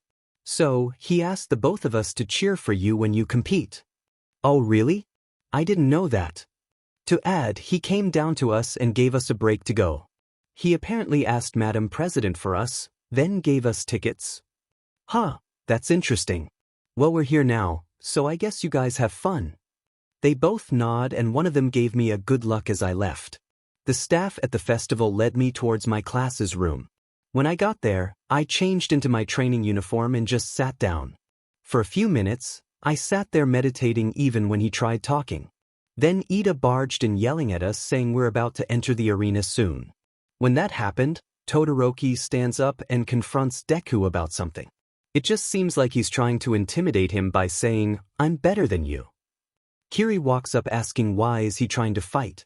But Todoroki becomes edgy, saying that we're here to fight and not make friends. Deku thinks for a second and talks to him and just go hard himself. But he reminds everyone in the end by saying, many kids are trying to kick us out of the spotlight to become a hero. So I do believe that everyone has to stand out. And I'll be aiming for the top also. After that, it was time to walk out to the stadium. Going through the halls, I fully get nervous about what's going to happen. But I keep on walking, remembering that I need to stay. Chapter 9. The Sports Festival. Notes. Oopsies. I forgot to even write this for 2 months. I am sorry for that, but also am making this chapter a little longer. I usually write 2K words, but now I'm gonna write 4K. That's an apology on my part. But the thing is that I've been just enjoying my summer to even remember to write even when I have nothing to do. There is a part where I go rogue and don't watch what happens in the anime. So anyway, here's Wonderwall. Chapter text. Now these kids are no strangers to being in the spotlight, since they experience a real villain attack. It is Class 1A. The light hits me as we all walk out of the tunnel to the stadium. Seeing everyone cheering for us, then hearing our class names being called out, just felt weird. Just being the center of attention, even if we survived a villain attack a few days prior, it still felt weird. We walk out first, then Class 1B, then C and so forth.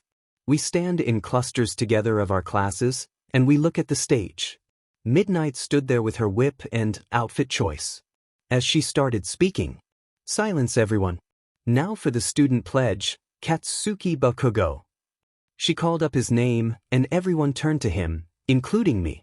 Looking back at him as he walked up, he just had his normal look, and yet I knew he was gonna pull something bad off.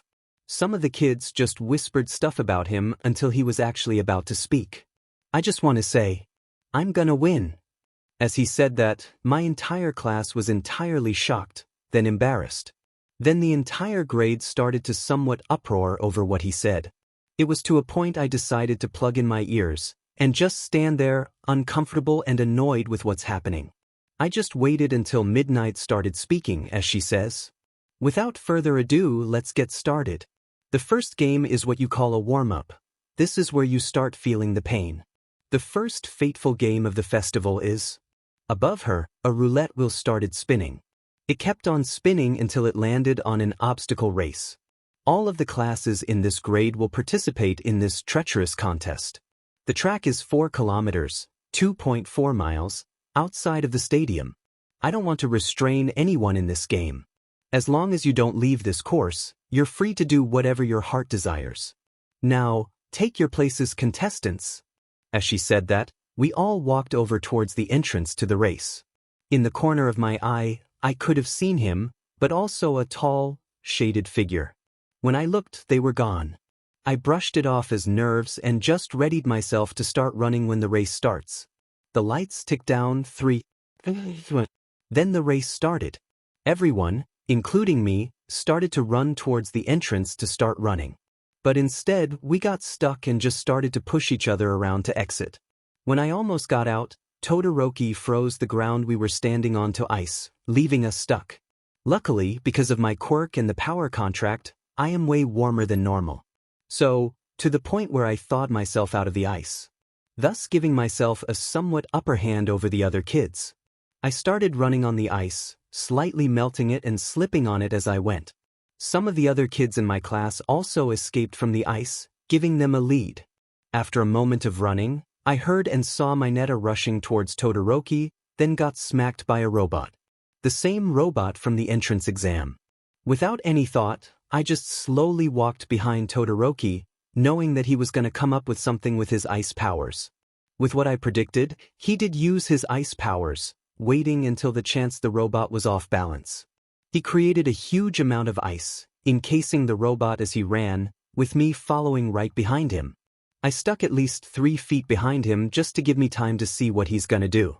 But because of that slight distance, I almost got crushed by debris from the zero-pointer robot. Staying somewhat close behind him somewhat paid off, as he froze every enemy that was in front of him, making it easier for me to just knock it down away from me, even if it seemed like he was trying to target me. I kept on following him until we reached the next test, a tightrope test. This is just great. I observed Todoroki on what he was gonna do, but he just went on the tightrope and just froze it over. Taking the easy route. I stare at the tightrope and just think about it. I would need to keep my balance on it to fully pass this test. But if I just brute force my way through, it would be easier but dangerous. Fuck it. I just took a step back, took a deep breath, then just started to just run my way through. Just every step, a death sentence waiting to happen. But yet, it worked out somewhat well with minor slip-ups. Seeing how I did that, I just kept on doing that until the end, or until I fall down and die. A few minutes of just pure nervousness, I somehow managed to get to the other side. But there was a huge gap of space between me and Todoroki, to the point that Bakugo came flying in and took my lead. Seeing this, I kept on running towards the next test. Many other kids started to slowly pop up behind me as I kept on running towards the next test. As I got there, I saw that it was a bunch of landmines. How fun! I thought for a second and realized. It's almost like my fighting style, coordinated steps like a dance. There's a space between each landmine where it could be a step in a dance. Maybe it's a waltz. Alright, try it out. Deciding on the technique, I went to do it and it fully worked out. Looking down at the landmines, I kept counting to myself each step I took, like in the dance. Traveling slowly, but I decided to pick up the pace. Speeding up my counting, it took a little while until I got into a rhythm of just an actual dance. I blocked out my surroundings during the test and just kept on focusing until I made it to the end. I look up and see that Todoroki and Bakugo are gone. So I just kept on running, thinking that they were already or almost at the finish line. It was until I heard cheers and screams coming from the stadium that I heard. The first person back of this obstacle race is the winner, and Izuku Midoriya is the champion. With the two following behind him in second and third are Shoto Todoroki and Katsuki Bakugo. Hearing that, I was happy that he won, but also confused about how he managed to win as he was so far away. I managed to get there and win fourth place.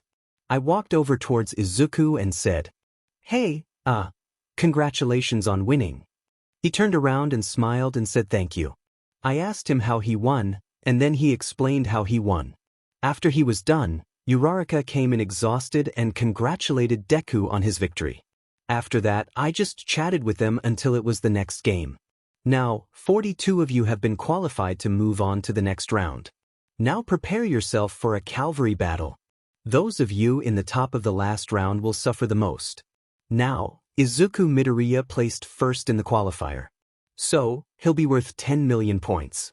As she explained the rules, I just looked around at the people that I would want to team with.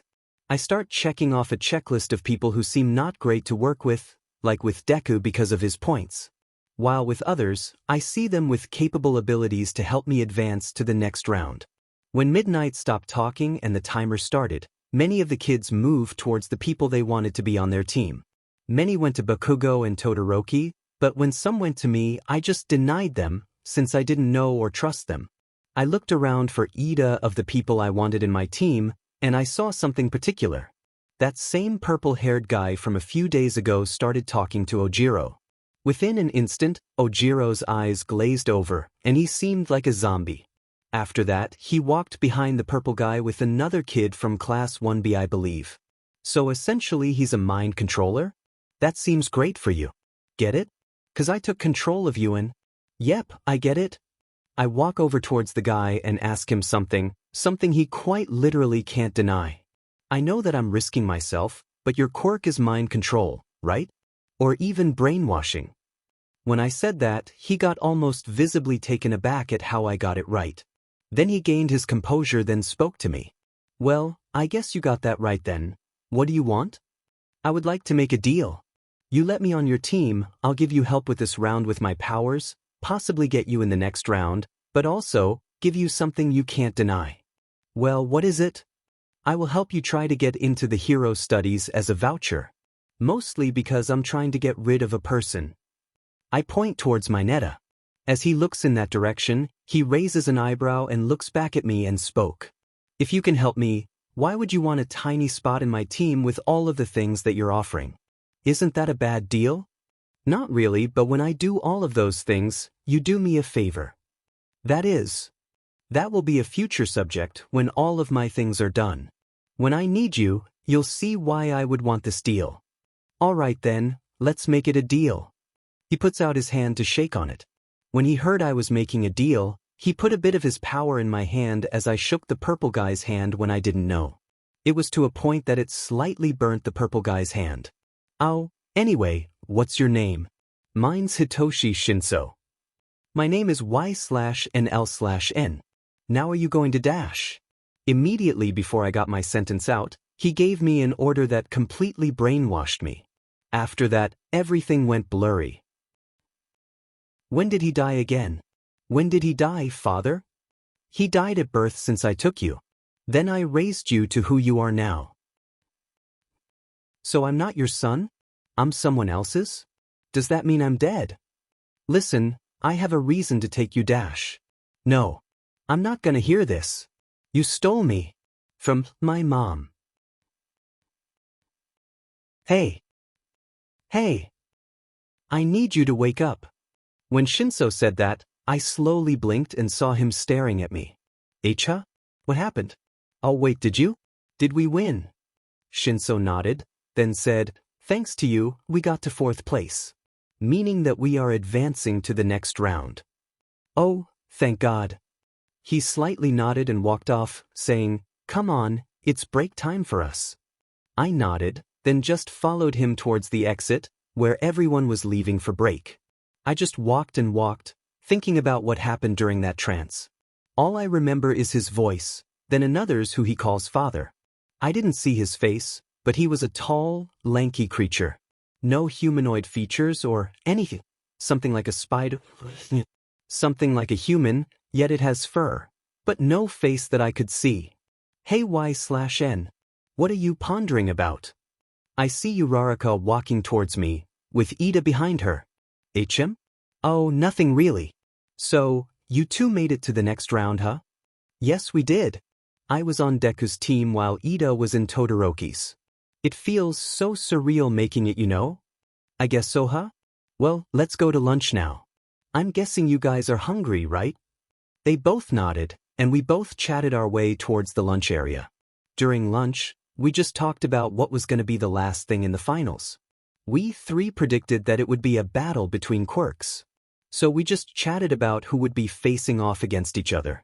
After a while, it was time to go and see what would happen. During the walk back to the stadium, one thing was running through my mind. What was that vision or even dream? That was now irrelevant since I now have to focus on this next bracket. We all walked back out again to the field and went to where Midnight was. Now children, I'm gonna draw lots on who is going to face each other in the knockout tournament. But before that, we're going to also see what the kids who didn't make. Iplay. Someone cuts her off mid-sentence to say something. Miss, I would like to drop out of the finals. As the person says that, everyone looks over to whoever said that. It was Ojiro. Some of the students murmured around his announcement, while others asked him why he wanted to drop out. I would like to do so for me to preserve my honor. In the last round, I don't remember anything that happened. It's like I was brainwashed or like I blacked out. Because of that, I would like to drop out of the finals. When he finished, another person perked up and said, Nairenjiki Shoda from Class 1B would also like to drop out. I have the same experience as him. I don't remember anything from the last round, and it doesn't feel right if I continue on if I don't remember anything. So it feels right if I don't continue on. When they were done speaking, Midnight started speaking again. Well, I would like to commend both of you for speaking up, as that turns me on. Now, as they have decided not to continue, someone has to sub in for them. Any takers? The people around me start murmuring about who will take their place. I feel like the people who go sub in should be people who fought the hardest. My team was frozen for the majority of the game, so I feel like it should be one of the people on Tetsutetsu's team, since they fought the hardest. I look back and see it is a student from Class 1B, of which I think her name is Kendo. Are you serious? Tetsu said. I am. It'll feel wrong if it was given to a person who didn't do much in the last round, and you guys did a lot. After that, they chose Tetsu and Ibra to be a part of the last round. After that, they showed the people fighting against each other. When I looked at the screen, I saw that I was paired up with Mina. Seeing that, I just thought, how do I dodge controlled acid? After that, they started the side games before the actual finals. I just went out to think about what a good strategy would be for each person if they passed their round. This is going to take a while. After a while, I'm just sitting in the hall that leads to the stadium until it was my cue to walk out. I get up and walk out of the hall, leading my way out to the stadium. He has a stern look of death in his eyes. From the hero course, it's Y/NL/N. After my announcement, Mina walked out and had her announcement called out also. We both get to the battleground area and look at Midnight for our instructions for the battle. Alright children. The rules are simple. First, you can use your quirks with no limitations. Second, the battle ends if one of you gets knocked out of the zone or knocked unconscious. Now, prepare yourself. I slowly take out my polearm and ready myself to fight. Alright now, begin. I just run towards Mina as I try to bait her out to try to hit my polearm or even me. She slides around with her acid and spews it towards me and the polearm also. I dodge every single acid shot while I try to get a single hit into her. She keeps sliding away from me as I try to slice her. Many times she spews acid, I dodge, I try to slice, Mina dodges. We keep doing this dance until who knows how long, as it becomes a game of who will land a hit on the other. After a while, the dance leads us further and further towards the edge of the battle area. Now, making this who will knock out the other person first. Cause of this, she keeps spewing out the acid until she gets a little bit too close to me. I just full force swung the polearm towards her gut area, which knocks the wind out of her, luckily, since I have an advantage over her and didn't want to hurt her in some way even more than I have. I grab her and throw her out of the bounds very quickly. Midnight yells out, Mina Ashido got knocked out of the zone. L/and wins. She gets up and looks at me in a pissed off way. You know that hurts, right? Also, what the heck? Yeah. Sorry about that, but it was taking too long. It was the only way for me to get you out of the battle zone. She huffs and calms down and says, I guess so, huh? Well, that's sad for me, but what EVs? Nice battle? I honestly don't know. She puts her hand out to fist bump. I just stand there awkwardly for a second and then fist bump. Nice battle? She smiles and heads out of her entrance while I do the same on my side. While walking towards my entrance, I kept on hearing stuff about me. Mostly about me not using my quirk or stuff about my appearance. But despite that, I just wait for who I will face in the next round. Who am I kidding? It's Tokoyami. I have to face Tokoyami the next round, great. Wait, I forgot about my other power, where's my lighter? 1 to 3 hours later if you choose to. I'm back in the hall again, still with a lighter in my hand and the scythe in the other. I sit on the ground, heating my scythe since I've been in a secret area, and now I see it slowly absorbed in the blade, as the fuel of the lighter is almost depleted. While heating it, my name gets called again to go to the battle zone. I walk out the entrance as Tokoyami's name gets called out a moment after mine. After a few moments, we face each other in the battle zone. My head was running at 200 miles per hour about strategy until it was time to fight. Dark Shadow lunges out of Tokoyami's stomach and goes to attack me. I parried his attack and tried to see if I could mark Dark Shadow, where I learned I could. So I just try to keep attacking Dark Shadow to charge the mark more and more. But every single attack felt like it didn't do anything. With every single attack Dark Shadow made, it kept trying to push me back. So when I just try to run closer to Tokoyami and away from the ledge, Dark Shadow keeps attacking and trying to push me away. So I just focus on getting it to keep attacking me for me to keep charging up the mark. The mark is slowly getting stronger and closer to completion, but Dark Shadow made a strong push towards me and made me almost get out of the zone. When he went to attack again, I dodged by lunged under Dark Shadow. I turned my body so I to manage to slice under Dark Shadow. Dark Shadow went back towards Tokoyami again, in pain. This let me get off my feet and run towards Tokoyami, as Dark Shadow followed in suit, readying an attack. I swung my scythe onto Dark Shadow's head and unleashed a burst of energy into Dark Shadow. With it hitting Dark Shadow, it let out a loud screech with the scythe in its head as the energy produced something in it. Going back, I'm currently in the break room with a lighter in hand, which I stole from a worker. I stare at it and just think. If I remember correctly, if I or the scythe is exposed to any energy that produces heat or fire, I can absorb it. When I do, I believe that it can paralyze the person who is struck by the weapon. So if this lighter can somehow help me and give me an advantage, then I'll be able to go beyond to the next round. Back to the fight. Seems like it worked? It produced the crimson spikes out of Dark Shadow's head, which it flew out of its head, right towards Tokoyami. The shards honed towards Tokoyami's body, where it dug into his skin and made him bleed slightly. While that was happening, I took out my scythe from Dark Shadow's head and rushed towards Tokoyami while Dark Shadow was still paralyzed, like I planned. I rushed towards Tokoyami as he stared at me, shocked and scared that Dark Shadow wasn't moving, but also thinking that I was gonna slice him open with my. So, I changed my scythe to a polearm and swung at his head, knocking him out. Tokoyami has been knocked out unconscious, and has won. He will advance onto the next round. I take my bow and leave as Tokoyami lies on the ground unconscious. I look at my class as they look shocked that Tokoyami lost, and also at what happened. I walk my way to the entrance while again hearing what people had to say about me. But I just went straight towards the break room.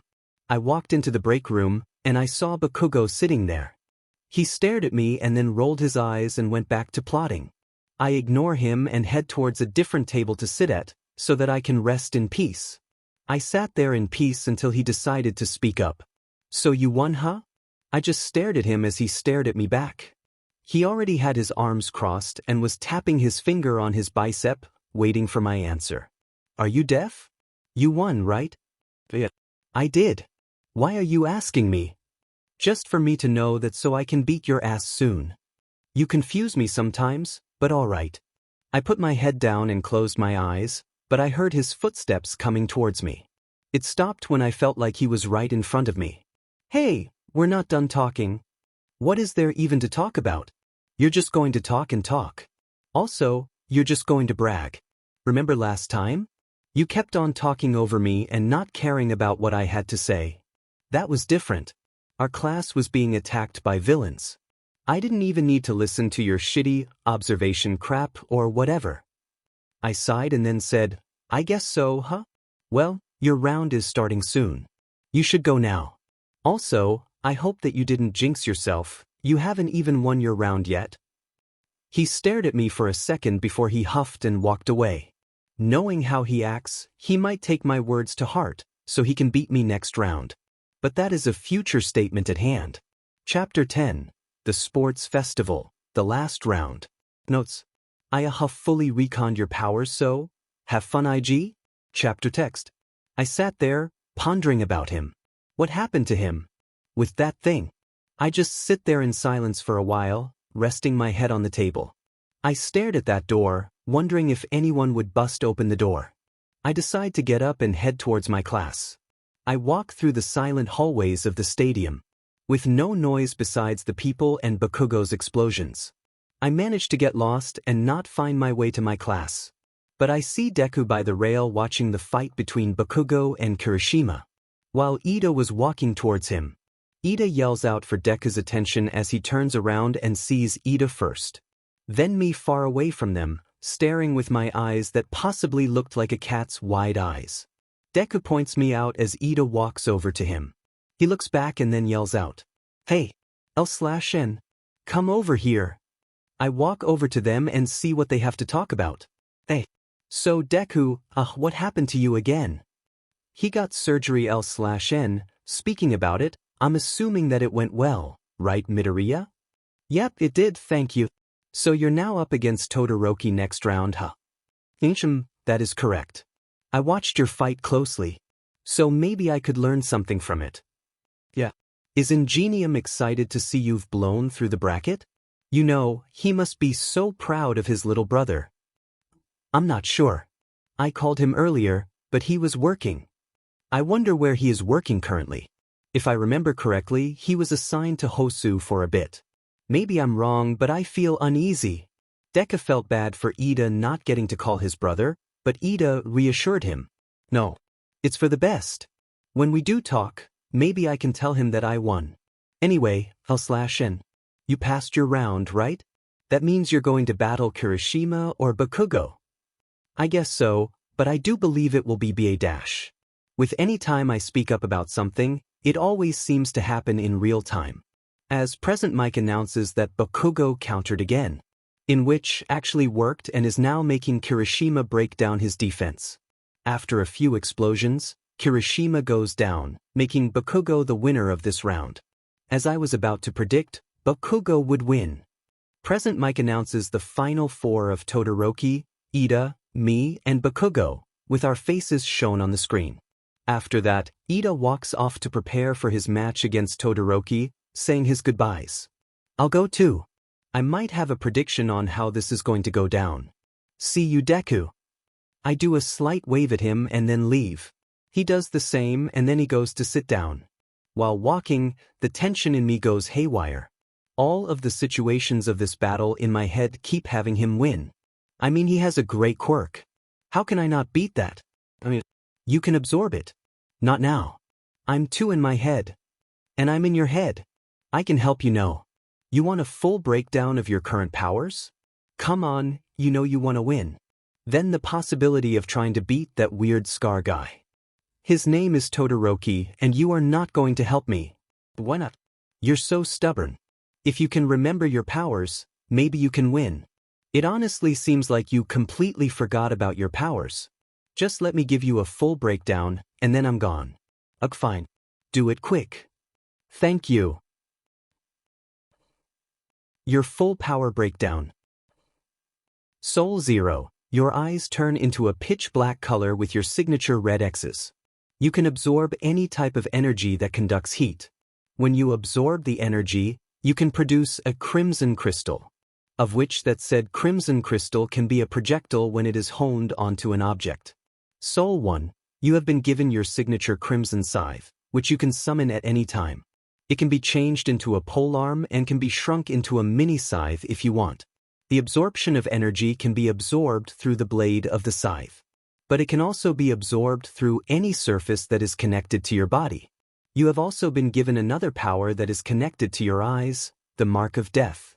That said, the power can let you mark any living beings for at least 30 minutes. With the mark, it'll be able to charge up with the energy that you put into the living being, called a life bond. When the mark is full of the life bond, you can release a burst of energy onto the marked persons. With the life bond, it can help you fill up the mark of death faster, but it comes with a cost. The cost is that your health will be in jeopardy and will be significantly lowered by the mark. The same goes for the enemies that you have marked, also, but significantly lowered than yours. It'll drain their energy, while it'll make you slowly bleed internally.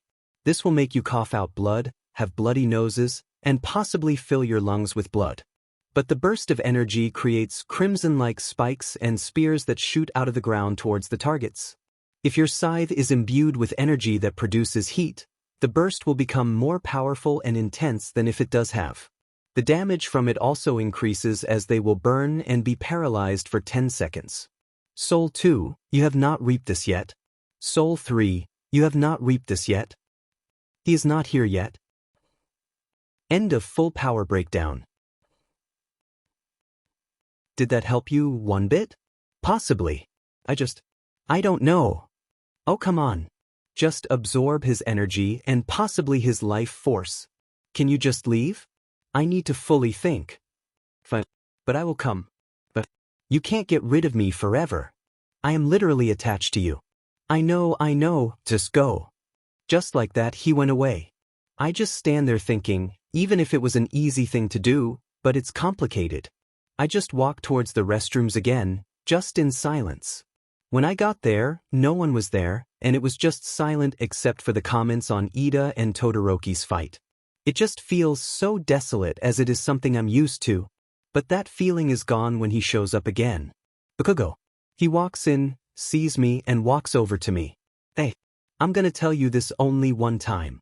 You better not go soft on me this round.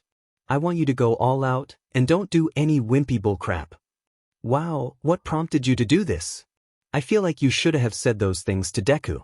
Since I see that both of you have a history together. I think dash. What the hell do you mean by that? Alright, well, you didn't need to do that, but alright. Let's just put that aside and talk about the main thing. You should keep that energy and keep it for the battle. 'Cause there are a lot of things going on right now for me to fully can't talk to you right now. You're talking to me right now. You got me there, but still. Please keep your energy and focus on the battle in a bit. Of which I do believe that Todoroki and Ida's battle is almost done. When I say that, Present Mike announces that Ida can't continue, and Todoroki continues to the finals. Bakugo huffs and walks off, and I follow him. We both walk out and head towards our respective entryways towards the battle zone. We both wait until the ice gets cleared up before we get called on. Remember Y/N, use his explosions towards your advantage. Shut up. Third person now. When Y/N said that, Present Mike called out Bakugo's name first, then his. When they got to the battle zone, Bakugo stared at Y/N with his usual stern and cocky look. Midnight looked at both of them and raised her hand. May this battle begin. When she says those words, Bakugo uses his explosions to projectile himself towards Y/N. As Y/N does the same thing, running towards him with his scythe in hand. When it seems like they were about to hit each other, Bakugo stops for a second to direct the explosion towards Y/N's face. Y/N reacts to this quickly as he semi-blocks Bakugo's explosion and brings his scythe up to block it. Bakugo uses his explosions just to keep moving Y/N's body towards the border of the zone, while Y/N doesn't notice.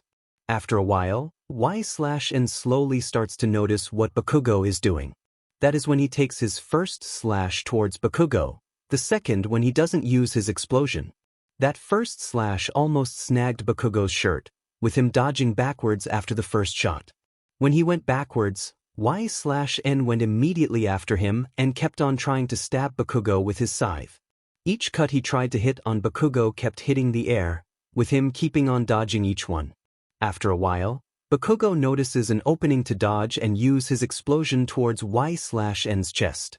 When the explosion connected to Y/N's body, he got flung back far enough where he was about to get knocked out of the zone. Bakugo used his explosion to fling himself towards Y/N to grab him and throw him out of the zone. When he got to Y/N, he was vulnerable as he was getting up. He was about to use his quirk to throw Y/N out of the zone, but Y/N, just in time, jumped out of the way and dodged Bakugo's attack. He was still vulnerable, but he was far enough from the edge of the zone. Bakugo reacted to this quickly, with him redirecting his explosions towards Y/N again. He closed this short distance fairly quickly as Y/N was still getting up again. He used his quirk towards Y/N, launching him farther away. Y/N lodged his scythe into the ground to slow his tumbling. When he did that, it slowed his movement and helped him gain his composure.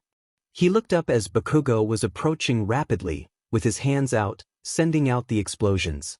Knowing he has to do something fast, Y/N used the energy of Bakugo's explosions to create the crystals. He got up, readied an attack to fake out Bakugo.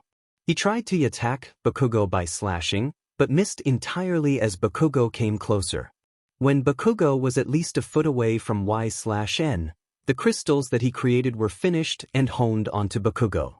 The crystals flew towards him as they dug into his skin and clothes, making him slowly bleed. Being caught off guard, he hesitated on his attack, letting Y/N get a chance to hit him. Y/N changed his scythe into a polearm, and he swung right into Bakugo's guts, knocking the air out of him. With this, he didn't expect it, but he turned right towards Y/N to use his explosions, but Y/N was readying his swing at Bakugo's head. Before he could even react, Y/N swung with full force onto Bakugo's head, knocking him out. Y/N, out of breath and huffing, looked at Midnight as she announced the results of the round. Katsuki Bakugo has been knocked out unconscious. Y/N passes onto the finals. Y/N takes a bow as he walks off the stage. He walks toward the exit, which leads to the hallways and the waiting rooms. He walked towards one of them and opened up the door, where he saw Todoroki sitting there, now looking at Y/N as he enters. Y/N walks over and decides to sit in front of Todoroki, despite wanting to sit in the corner. They sat there in silence for a bit until one of them spoke. "So you won against Bakugo?" Yes, I did. Did you expect it to be Bakugo? I mean, you must have been, huh?" "Yes, I was. Since I really don't know you too well." They both sit there in silence for a tiny bit until Y/N speaks again. "Right, same here. But what were you thinking of earlier? Your hand was outstretched. It seems like you were looking at it." Todoroki sits there in silence as he looks down. Y/N catches on his vibe as he continues speaking. "Were you thinking about Deku? Or, Midoriya?" He was yelling out stuff.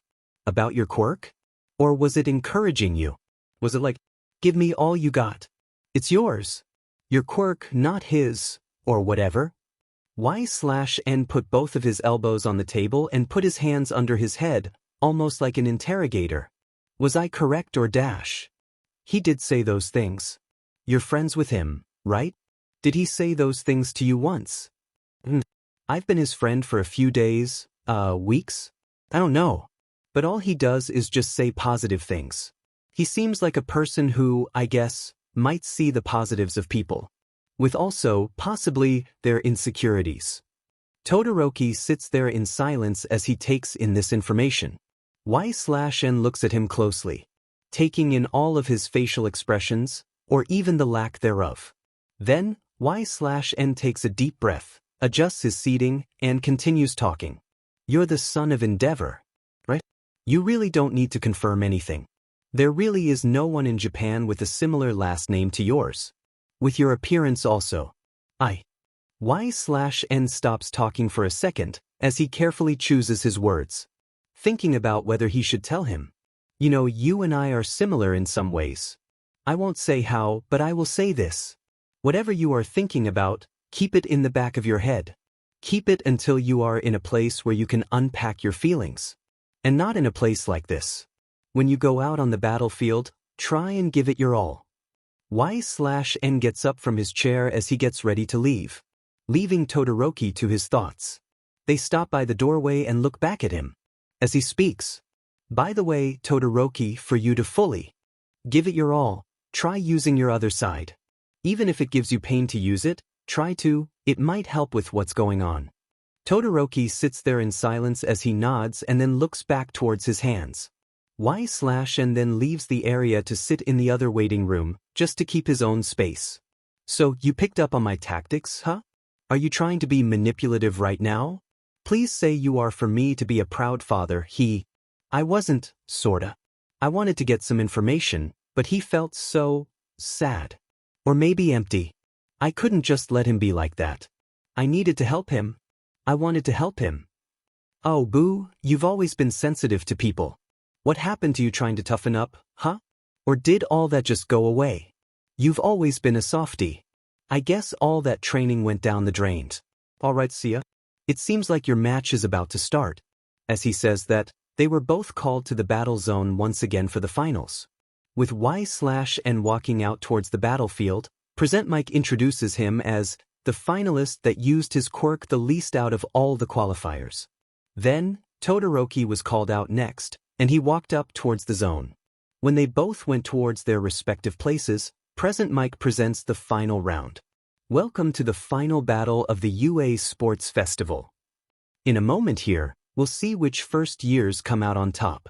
Now yes, it all comes down to this, folks.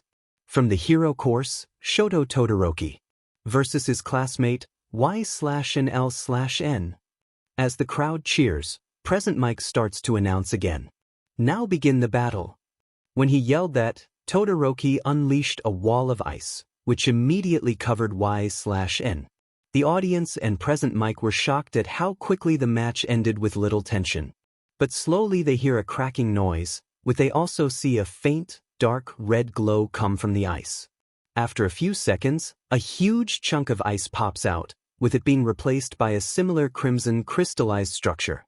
It slowly disintegrates into nothing as Y/N slowly walks out with his scythe to the side. Todoroki stands there still stoic, but still a little shocked that he could have made it out of the ice. While Y/N walks out, he accidentally slips on some melted ice and face plants into the ground. A little bit of the audience giggled about this little scene, which embarrassed Y/N as he got up again and just started running towards Todoroki. While running towards Todoroki, he reached out to grab Y/N. He whacks his arm with the body of the scythe, then slashes at him. Todoroki reacts to this by creating his ice and blocking the blade, but it immediately breaks, and the scythe nicks his cheek. As the scythe contacts him, a mark is created and is displayed on his chest, almost like it were projected onto him. And because of that, Y/N turned his scythe into a polearm and started to try to bash Todoroki with it. Todoroki, not trying to deal with this, goes and tries to dodge every attack, but many attacks hit him in the process. Every second he keeps trying to dodge, the more sluggish and slower he gets. After a while of this, the mark on Todoroki's chest keeps getting brighter and brighter with every attack that lands on him. With that, Y/N's nose already started to bleed after a while, too. Then the mark stopped growing, and Y/N's eyes started to glow as well. Y/N attacked once more and then channeled the mark's energy towards him and unleashed a burst of their energy. The burst encircled Todoroki as it shot up the crimson-like structures out of the ground, damaging him immensely and knocking him back a few feet. Todoroki created more ice to catch his balance and slide back. Y/N ran towards Todoroki to attack, but this time, Todoroki dodged every attack but also got some attacks onto Y/N. Each attack on Y/N kept trying to freeze him, but it kept melting. Then Y/N had the upper hand for a bit and almost had Todoroki weak enough to mark him once again. Todoroki grabbed him and was about to fully freeze him. While this was going on from afar, for no reason also, both of them heard a loud, booming voice yell out, "Use your left side. Do it, Shoto." Both of them knew who this was, as it was Endeavor who yelled out. But when he said that, Todoroki hesitated on his attack and decided to throw Y/N far away from where they were. When he was thrown, Y/N just looked at Todoroki with some sadness in his eyes. He landed on the ground and then looked at Todoroki again. "So, are you really not going to use it, huh?" When he said that, Todoroki stood there heroically but was still unable to speak and was also thinking. Y/N ran towards Todoroki again, with his polearm to the side, and started attacking once again. Todoroki also did the same but was distracted by what happened, so Y/N spoke again. "Ignore your surroundings. Ignore everything. Focus on this, on our battle." Todoroki, still trying to fight, was noticeably more distracted and thinking about everything else than what Y/N is trying to make him do. Then another familiar voice yelled out, also. "Come on, Todoroki. Don't give up. Do your best." Y/N looked at Deku when he said that, as he was distracted as well with Todoroki. When he looked back, Todoroki had a look in his eyes that he had never seen before. Y/N still kept on fighting, but he saw the ice that was on Todoroki's forearms melt. He knew he was gonna use his fire. So Y/N kept attacking until Todoroki burst into flames.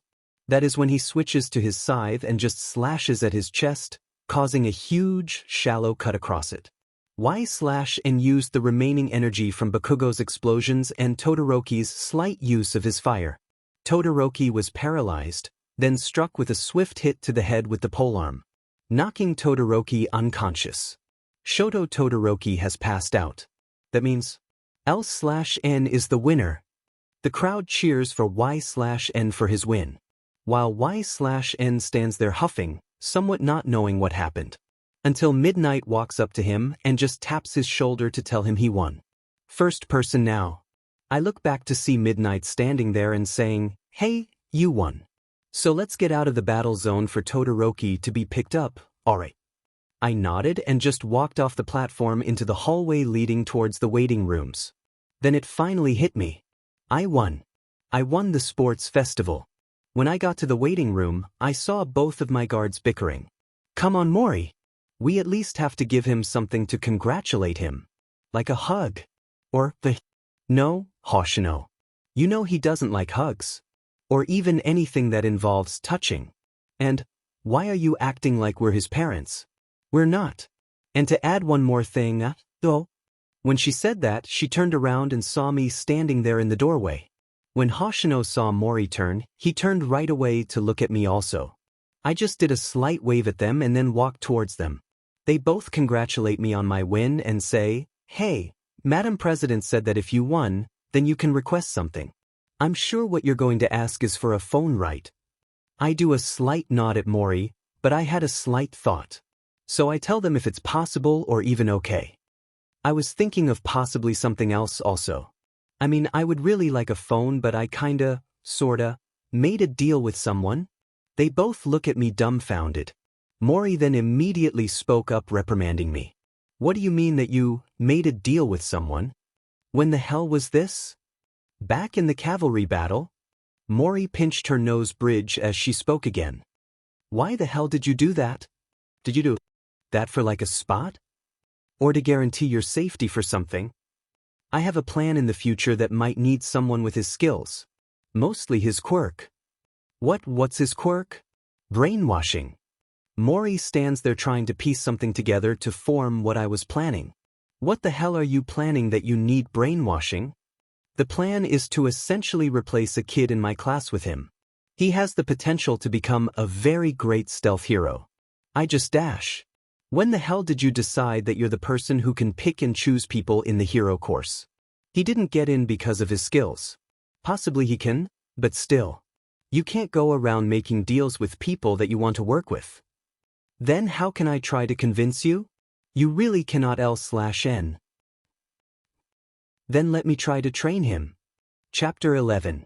Interlude 1. A long talk. Notes. See the end of the chapter for notes. Chapter text. Shinso left the stadium when the ceremony ended. He walked a few feet while just people watching.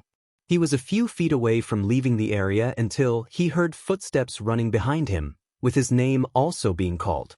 He turned behind him to see who was yelling out his name. It was Y/N, who he assumed was his parents. Shinso stopped in his tracks and waited for Y/N to catch up.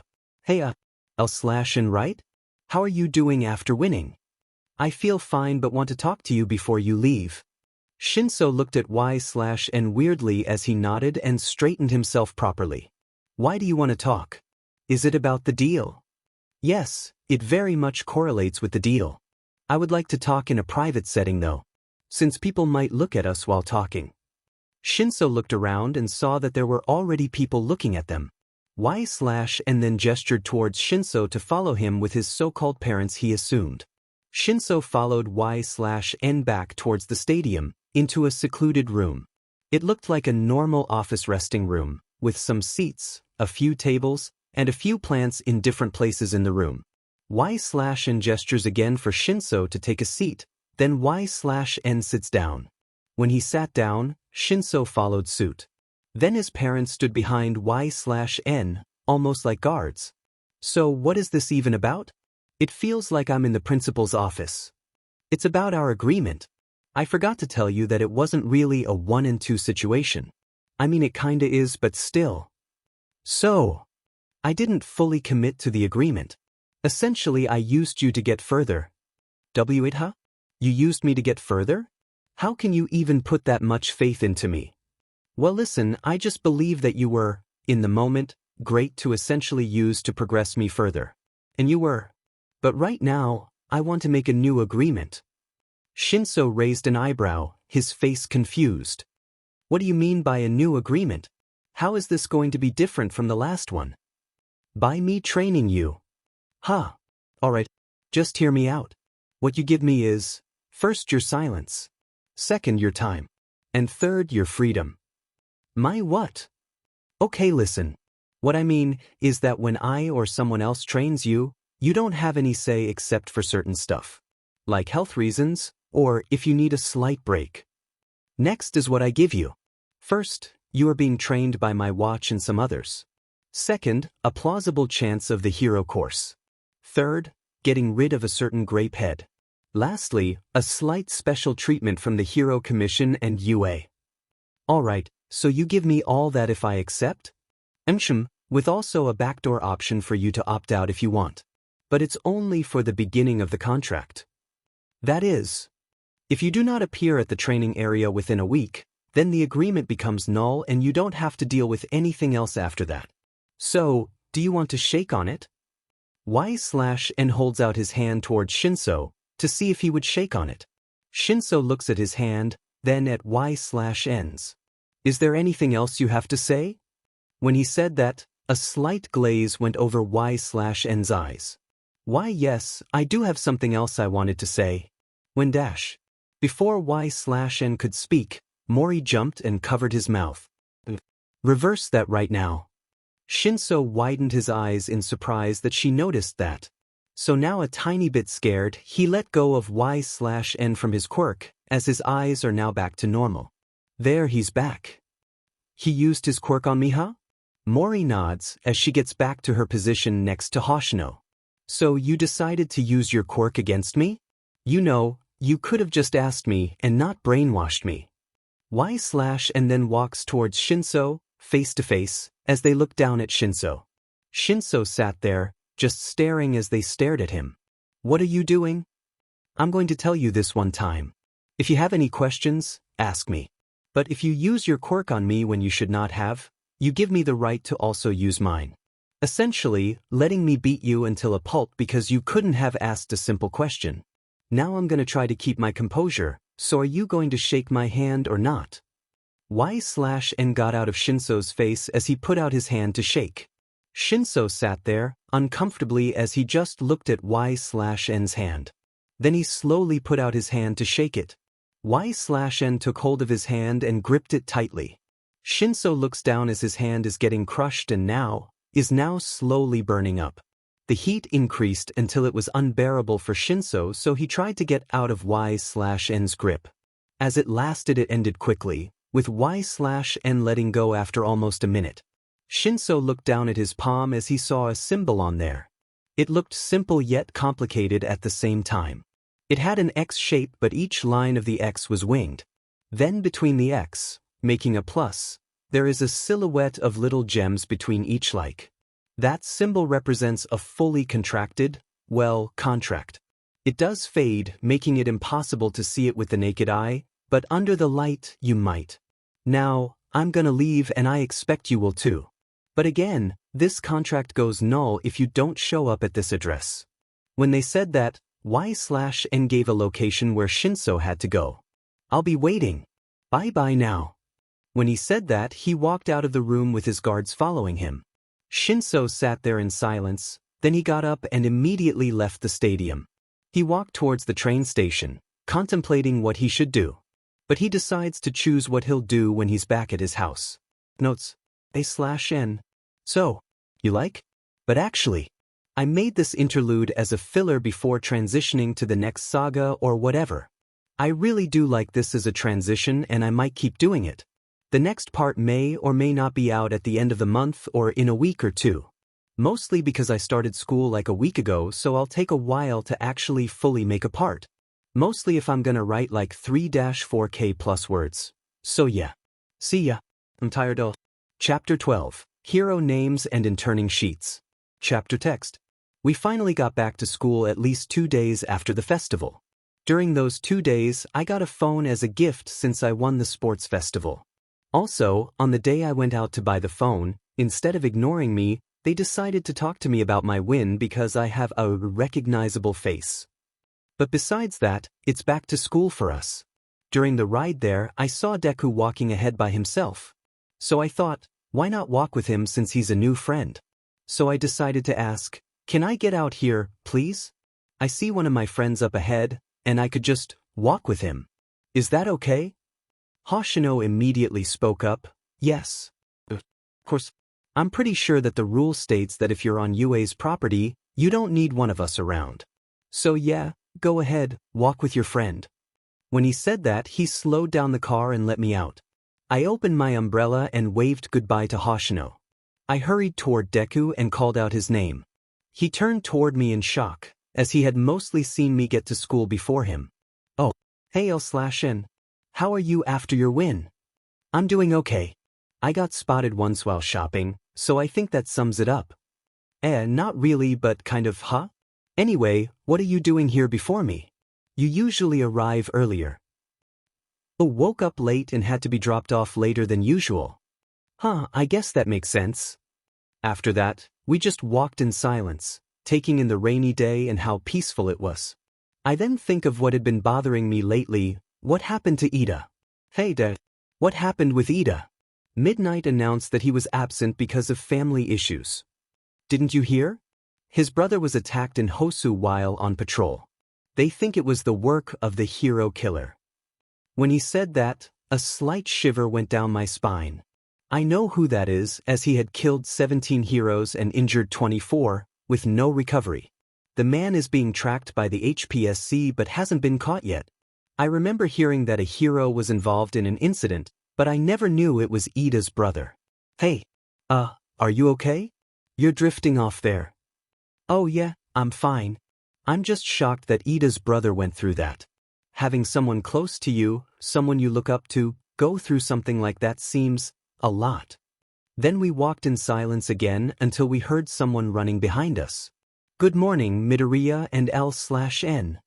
We both looked back and saw Ida running behind us in a lime green poncho. Deku said something about Ida's getup, but Ida ran past us, saying we'd be late, even though the first bell was only 5 minutes away. When he rushed past, we both sprinted to catch up, as he was talking about how students should be at least 10 minutes early for class. We went to the entrance, shook off the water from our umbrellas. Deku tried to talk to Ida, but he brushed him off. When I saw and heard that, I felt weird, like something was off. But we went on to class. When we arrived, people were talking about how they were getting noticed on the streets. Siro was complaining about how kids were yelling, "Nice try," at him for losing to Todoroki. I took my seat, then Aizawa entered the room and greeted us. Aizawa walked in without his bandages and started talking about what we'd be doing today. Hero informatics, fun. Some classmates groaned, wondering what we were going to learn. But Aizawa cut to the chase and said, "You need code names. Time to pick your hero identities." The class celebrated that we weren't going to do any work and just chose our code names. But Aizawa silenced them with his quirk or a stern glare. He continued, "This relates to the pro-hero draft I mentioned before. Usually, students don't have to worry about it until their second or third year. But your class is different. Pros are extending offers to first years like you to invest in your potential. These offers can be rescinded if interest dies down before graduation." Hagakure added that we needed to keep showing our potential after getting recruited. Aizawa confirmed and showed us who received the most offers. Todoroki first, me second, off by 1, Bakugo third, Tokoyami fourth, and Ida fifth. Some students complained they hadn't received any offers, while others were surprised that Todoroki and I were so close. Aizawa continued, "Even if you don't have offers, you will still be interning at a pro-hero agency. You all already dealt with villains at the USJ facility. But it'll be helpful to see pros at work. Up close and personal, in the field. Firsthand." He then tried to talk about the hero names, but Midnight barged in, cutting off his sentence. Midnight continued about the hero names, "Just a warning that your name will be for life. Aizawa says that Midnight will be watching and has the final approval over our names." After that, white bards were passed out for us to write our names. I sat there, pondering a good hero name. The HPSC gave me was just my quirk's name, Blood Moon, but I wanted to distance myself from it. After a few minutes, Midnight asked, "Now students, who among you are ready to share?" Many whispered about who would go first. I was still thinking about my hero name. Liama went first, then Mina, then Zit. After those three, I hit a standstill and settled on, not a name, but an add-on. The servant hero, as a way to get what I want. My mind then whirls on what I should choose first. First, the knave, which can mean a joker or a troublemaker. Then there is Blood Moon, my current code name. But I didn't want to carry that one forward, as it felt lazy and not special enough. Also, I didn't like it and never wanted it to be my hero name. I remember a name that I liked and wanted to choose. But before I could write it down, Midnight called out, "L/N. Are you finished choosing your hero name?" I looked up, realizing many minutes had passed and everyone had already shown off their names. Only Deku, Bakugo, and I were still working. I snapped back to reality, nodded, and quickly wrote down my choice. Midnight gestured for me to step forward, which I did. I walked to the podium, took a deep breath, and revealed my whiteboard.